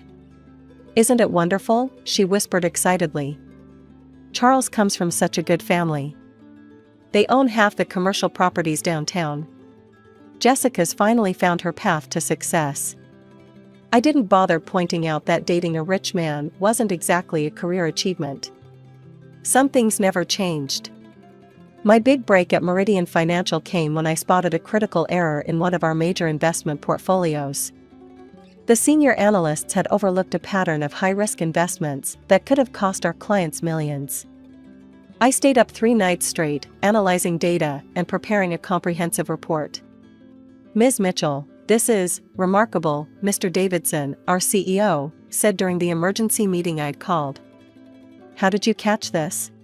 "I noticed inconsistencies in the risk assessment models," I explained, walking them through my findings. "If we redistribute these investments now, we can not only avoid losses, but potentially increase returns by 12%. My strategy worked better than anyone expected. Within 6 months, the restructured portfolio showed a 15% increase in returns. Clients were thrilled, and Meridian's reputation soared. I followed this success by developing a new investment algorithm that helped identify emerging market opportunities before our competitors. Then came the day that changed everything. I was called into the boardroom, expecting another routine meeting. "Tiffany," Mr. Davidson began, "we're creating a new position of investment director, and we want you to fill it." I nearly dropped my coffee cup. Investment director? That would put me in charge of all investment strategies for the firm. It was a massive promotion, skipping several traditional career steps. The first people I called were Grandma and Grandpa. They were beside themselves with happiness and pride. I shared the news with my parents at our next family dinner. To my surprise, they seemed genuinely excited. "This calls for a celebration," Mom declared. "You must have a party." "I was thinking of reserving a private room at La Maison," I said, referring to an upscale restaurant downtown. "I could invite the whole family and—" "Oh, no, no," Mom interrupted, waving her hand dismissively. "You should have it here. Your father and I will help organize everything. It will be much more personal, more special. I'll invite all the relatives, order catering from that wonderful place on Oak Street." Her enthusiasm was infectious, and I found myself agreeing. Over the next week, I transferred money to my mother's account for the party expenses, and she kept me updated with regular phone calls. The evening started with such promise. I arrived at my parents' house wearing my favorite black cocktail dress and pearl necklace, a graduation gift from my grandparents. The house was beautifully decorated, with fresh flowers on every surface and elegant place settings at the dining table. The caterers had outdone themselves, the aroma of gourmet food filled the air. Family members were already there, mingling in small groups. My grandparents gave me warm hugs, Aunt Susan kissed my cheek, Uncle Robert patted my shoulder. Jessica was holding court in the living room, wearing a stunning blue designer dress, with Charles by her side in an expensive suit. Once all the guests had arrived, we gathered around the large dining table. I stood up, champagne glass in hand, ready to make my announcement. "I'd like to thank everyone for coming tonight," I began. "Oh, sweetie, let me." Mom jumped up, cutting me off mid-sentence. Her voice was almost singing with excitement, but not for the reason I expected. "We've gathered here today," she announced, beaming at the assembled family members, "to celebrate a wonderful occasion. Our beautiful Jessica and her wonderful Charles are engaged to be married." The room erupted in gasps and congratulations. Jessica pretended to blush while showing off a massive diamond ring I hadn't noticed before. Charles smiled proudly beside her. I fell back into my chair, my champagne glass nearly slipping from my numb fingers. This couldn't be happening. The party I had paid for, my promotion celebration, had been hijacked for Jessica's engagement announcement. Looking around the table in disbelief, I saw nothing but genuine happiness on everyone's faces. Even my grandparents were smiling and congratulating the happy couple. That's when it hit me, none of them knew this was supposed to be my celebration. My parents had invited them to an engagement party, not a promotion party. My chair scraped against the floor as I stood up, anger burning in my throat. But before I could say anything, I felt my father's iron grip on my wrist. He pulled me close, his smile never wavering for the benefit of the guests, but his whispered words were ice cold. "Don't you dare make a scene," he hissed through clenched teeth. "If you ruin this for your sister, we'll cut you off completely. No inheritance, no family, nothing. Sit down and smile." I yanked my hand away from my father's grip. "No," I said, my voice cutting through the cheerful chatter. "Everyone needs to know the truth." The room fell silent. Jessica's smug smile froze on her face. "This party," I continued, my voice growing stronger, "was supposed to be celebrating my promotion to investment director at Meridian Financial. I paid for everything, the food, the decorations, all of it. My parents took my money and turned my celebration into an engagement party for Jessica without telling me." Gasps and whispers filled the room. Aunt Susan's hand flew to her mouth in shock. "That's not true." Mom tried to interrupt, her face flushing red. Tiffany, stop this nonsense right now. Show them the invitation, Aunt Susan, I said calmly. What does it say? Aunt Susan fumbled in her purse and pulled out the cream-colored card. It says join us in celebrating the engagement of Jessica Mitchell and Charles Aldridge. Charles stood up slowly, his face darkening. You told me this was a family dinner where you'd announce our engagement. You never said anything about stealing your sister's celebration. Charlie, baby, let me explain, Jessica started, but he cut her off. No, I've seen enough. He turned to me. I'm sorry, Tiffany, I had no idea. Then he looked at Jessica. This engagement is off. I won't be part of a family that treats people this way. Look what you've done, Jessica shrieked at me as Charles walked out. You've ruined everything. You're just jealous, because I found someone and you're still alone. Jealous? I laughed incredulously. I'm the investment director of a major financial firm. I don't need to steal someone else's party or trap a rich man into marriage to feel successful. That's enough, Dad roared, standing up. You've gone too far, Tiffany. You're no longer part of this family. Consider yourself disinherited. Fine by me, I said, but before I could continue, Grandpa's voice boomed across the table. Actually, David, he said, standing up with Grandma, your inheritance won't matter much. Eleanor and I have already changed our will. Everything we have is going to Tiffany. What? Mom gasped. She's the only one in this family with any integrity, Grandma added, her voice firm. We've watched for years as you favored Jessica and pushed Tiffany aside. No more. The evening devolved into chaos after that. Relatives began leaving in embarrassed hurries, Jessica ran upstairs in tears, and my parents stood in stunned silence. I picked up my purse and walked to the door, holding my head high. Goodbye, I said, not looking back. Don't contact me again. That was 3 years ago.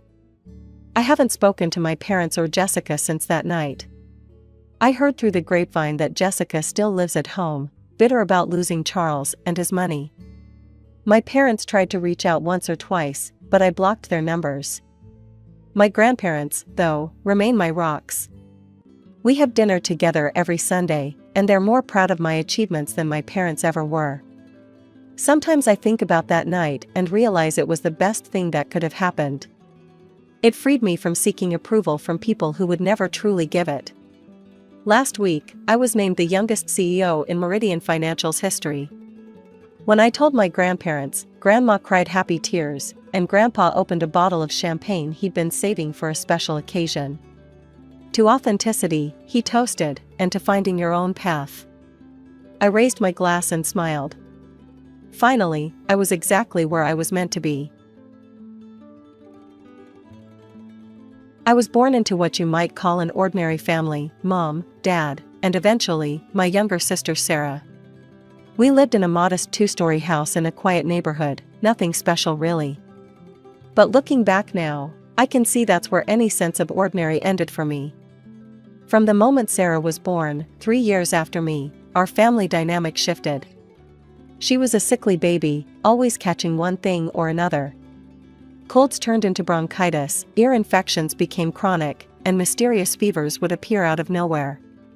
I remember standing on my tiptoes by her crib, watching Mom and Dad hover over her with worried faces, checking her temperature for the 100th time that day. The irony was, I never caught anything. While Sarah seemed to attract every illness floating around, I remained stubbornly, persistently healthy. Not a sniffle, not a cough, not even a skinned knee that needed more than a band-aid. You'd think parents would be thrilled to have such a healthy child, but in our house, my good health became almost an inconvenience. I was 7 when I first wished I would get sick. I remember lying in bed one night, praying for a fever or a bad cough, anything that would make Mom stroke my hair and Dad read me stories the way they did for Sarah. I even tried faking a stomachache once, but Mom just took one look at me and said, "You're fine, Gloria. Now go help me with the dishes." As we grew into our teenage years, the pattern only became more pronounced. Sarah, at 11, spent most of her time resting on the couch or in her room, while I, at 14, became practically our house's maintenance staff. It started with regular cleaning, but over time, Mom's concerns about germs turned into a full-blown obsession. Every surface had to be sanitized multiple times a day. The floors needed mopping at least 3 times, sometimes more if someone had walked through with shoes on. God forbid a speck of dust settle anywhere near precious Sarah. "But Mom, I just cleaned everything an hour ago," I'd protest, staring at the already spotless floor. "Don't argue with me, Gloria," she'd snap, thrusting the mop into my hands. "Do you want your sister to get sick? Do you want her back in the hospital?" That became her go-to weapon, guilt. Any resistance on my part was painted as a direct attack on Sarah's health. Meanwhile, Sarah would watch TV or read magazines, occasionally throwing me a sympathetic look but never offering to help. Why would she? She was the sick one, after all. The cleaning routine became almost ritualistic. Morning, sweep, mop, dust. Afternoon, repeat. Evening, repeat again. Mom would inspect everything with the intensity of a military sergeant, finding invisible specks of dust and demanding I redo entire rooms. The smell of bleach and disinfectant became so constant that I stopped noticing it, just like I stopped noticing the ache in my arms from all the scrubbing. The constant cleaning and caretaking was wearing me down. Between school, housework, and trying to maintain some semblance of a normal teenage life, I felt like I was drowning. That's when I spotted the help wanted sign in the window of Miller's Diner, just 3 blocks from our house. "I want to work there," I announced at dinner that night, watching Mom cut Sarah's meat into tiny pieces even though she was perfectly capable of doing it herself. "I'm 16 now." "A diner?" Mom's nose wrinkled. "Gloria, do you know how many germs?" To my surprise, Dad spoke up. "Let her try it, Helen. It might be good for her to have some responsibility." I nearly laughed at that, as if I hadn't been shouldering responsibility since I was 7. But I kept quiet, not wanting to jeopardize this unexpected support. The diner became my sanctuary. Sure, the work was hard, carrying plates, dealing with grumpy customers, cleaning tables, but it was different from the endless cleaning at home. Here, I was valued. Mrs. Miller, the owner, actually thanked me for my work. Customers left tips with genuine smiles. For 4 hours every afternoon, I wasn't just Sarah's sister or the healthy one, I was just Gloria, the reliable waitress who remembered their coffee orders. Every penny I earned went straight into my secret savings account. When Mom asked about my paychecks, I'd shrug and say I was buying school supplies or new clothes. She never questioned it, as long as they didn't have to spend money on me, they were happy.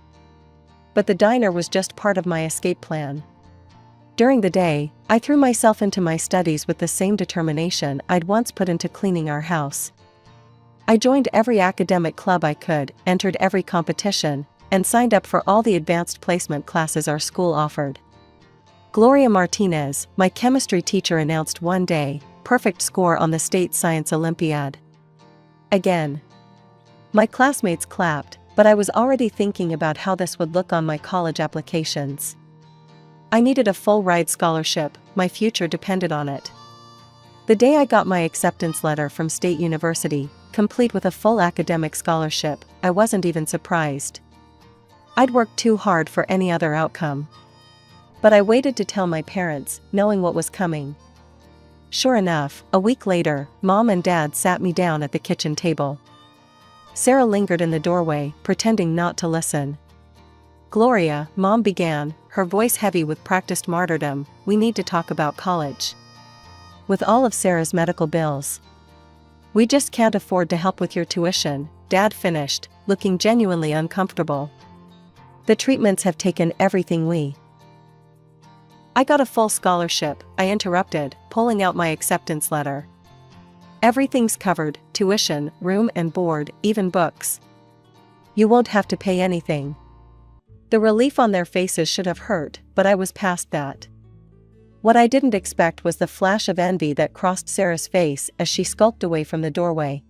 State University was 800 miles from home, and honestly, that wasn't far enough. My dorm room was tiny, with mint green walls and a squeaky bed, but it was mine. No cleaning schedules, no guilt trips, no constant reminders of Sarah's needs. I declared my major in business management right away. I figured if I could handle entitled customers and daily totals at a diner, I could handle anything the business world threw at me. "We'll try to send you some money when we can," Mom had said during our weekly phone call. "But Sarah's new treatment is very expensive, Anne." "It's fine," I cut her off, already knowing the script. I found a job at the campus cafe. The cafe job wasn't bad. I worked between classes and some weekends serving overpriced lattes to sleep-deprived students and professors. The tips weren't as good as the diner, but the flexible schedule made up for it. Plus, they let us drink the mess-up drinks for free, which saved me plenty on caffeine. Sometimes I called my parents. Every conversation followed the same pattern. Mom would list Sarah's latest health issues, Dad would mumble something about bills, and they'd both find ways to mention how expensive everything was. I'd learned to keep my responses short and change the subject quickly. I only went home for major holidays. Sarah would usually be there, looking less sickly each time but still playing the role of the delicate flower. Then came the news that Sarah had graduated high school. I wasn't able to attend the ceremony, or at least, that's what I told them. Finals were a convenient excuse. "We're so proud," Mom gushed during our next call. "She's going to attend Madison College. Their medical program is excellent, and they have a wonderful student health center." I gripped my phone tighter. "That's great. How's she paying for it?" There was a slight pause. "Oh, we'd been saving." The irony hit me like a slap. After years of "we spent everything on Sarah's treatments and we just can't afford college right now," they'd somehow managed to find enough money to send her to a private college.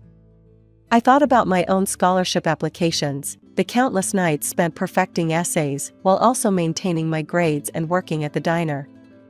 "That's wonderful," I said, keeping my voice neutral.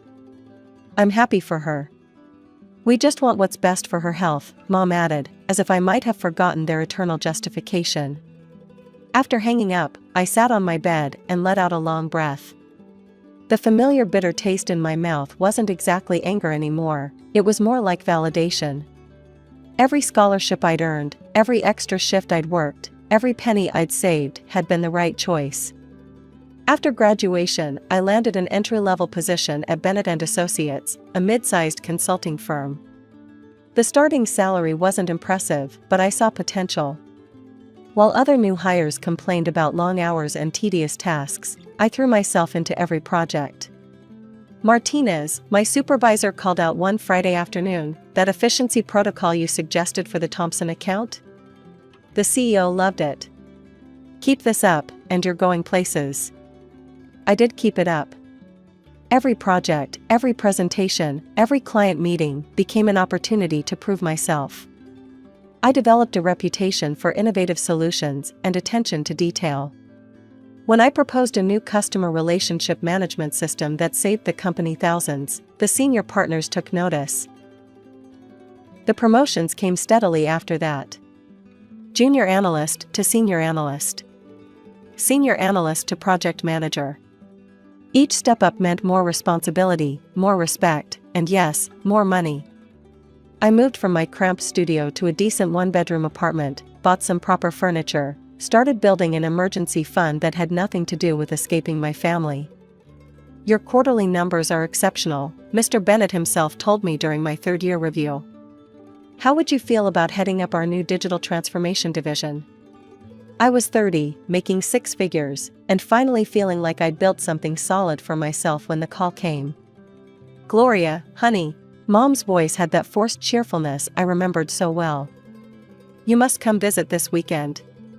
This is important family news. Sarah will be so disappointed if you're not here." Some things never change. I rearranged my schedule, delegated some tasks to my team, and booked a flight home. The house looked exactly the same when I arrived, maybe a few more cleaning supplies by the door, but otherwise unchanged. Sarah's car was in the driveway, along with an unfamiliar blue sedan. Mom opened the door before I could knock. "Gloria, come in, come in. Everyone's in the living room." Sarah was perched on the couch next to a tall man with glasses and a nervous smile. Dad sat in his usual armchair, and Mom quickly reclaimed her spot next to Sarah.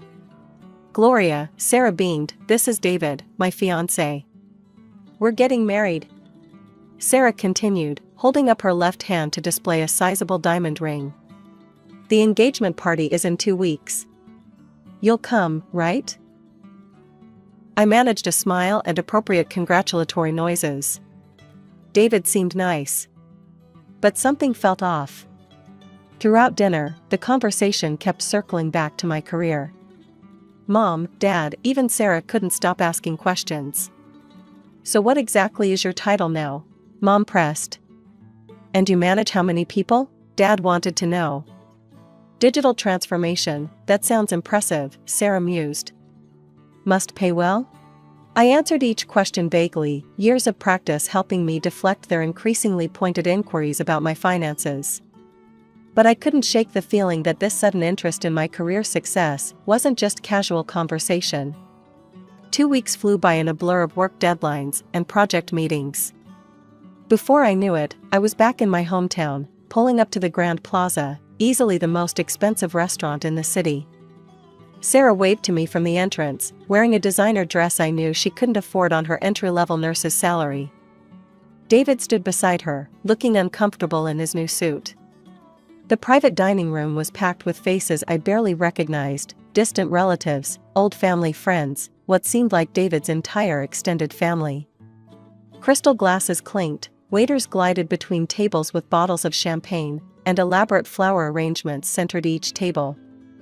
The evening progressed through course after expensive course. Imported caviar, Wagyu beef, vintage wines. I couldn't help doing the mental math, this had to be running into the thousands. On my last visit, Sarah had mentioned struggling to make her student loan payments, and I knew David worked at a local library. The numbers weren't adding up.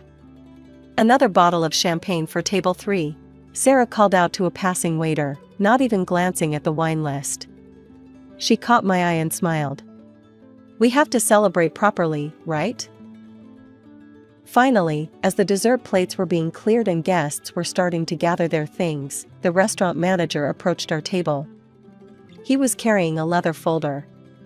"The evening's final bill," he announced, looking expectantly at the group. Before anyone else could move, Sarah gave an airy wave. "Oh, my sister Gloria will take care of that." She smiled at me with artificial sweetness. "She's very successful, you know, a big executive in the city." The manager turned to me and extended the folder. I took it, opened it, and felt my blood run cold.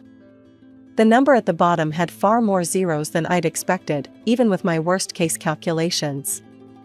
I looked up to find every eye at the table on me. Mom and Dad wore identical expressions of studied nonchalance, as if this had been the plan all along.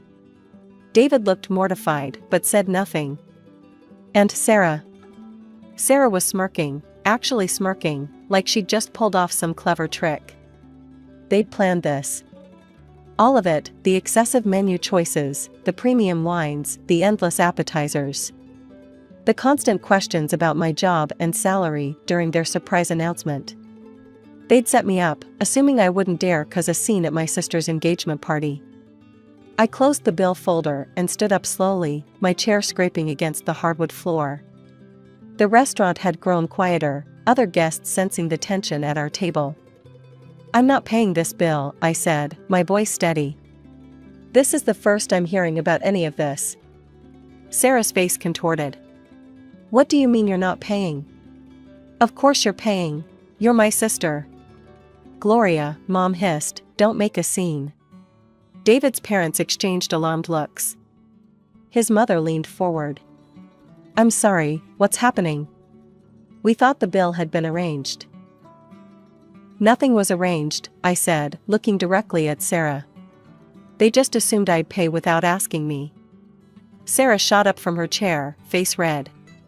"You selfish bitch. You make all that money and you can't even help your own sister? What kind of person are you? Sarah, honey, please calm down, David tried to intervene, reaching for her arm.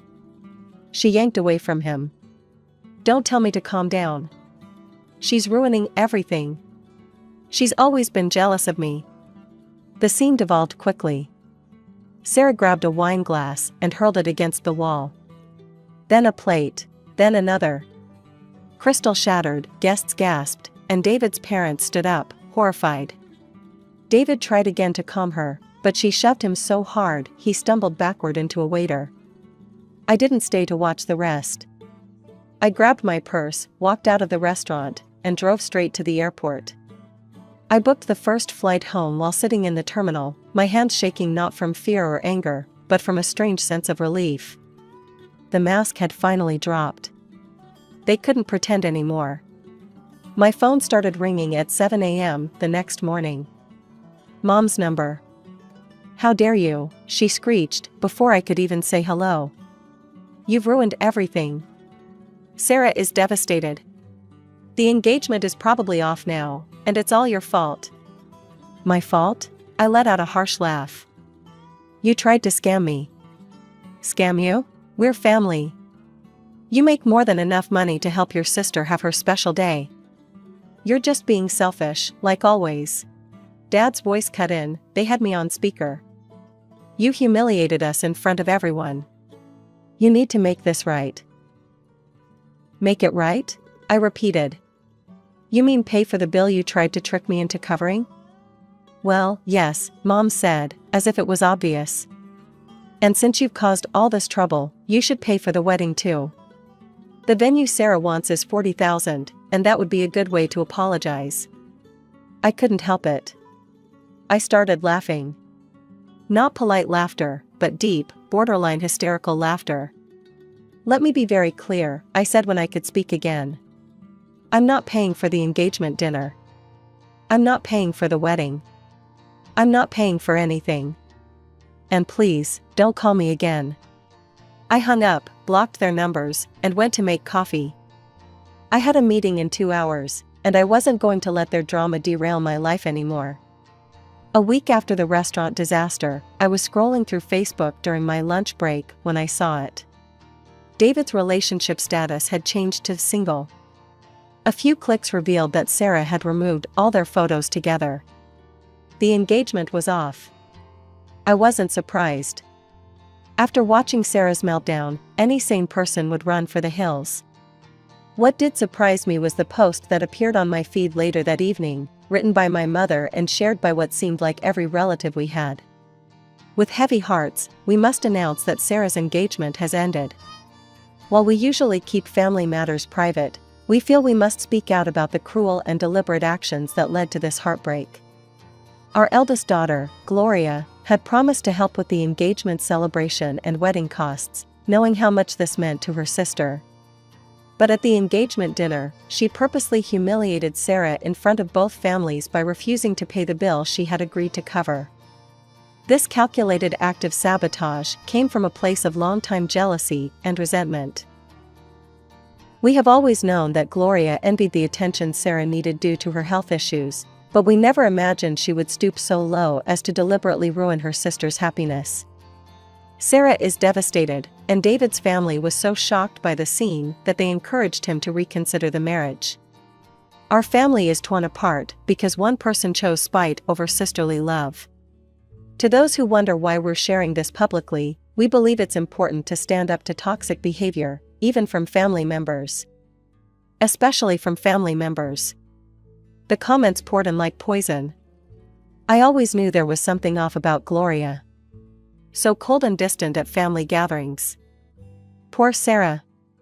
She's been through so much already with her health issues, and now this betrayal from her own sister.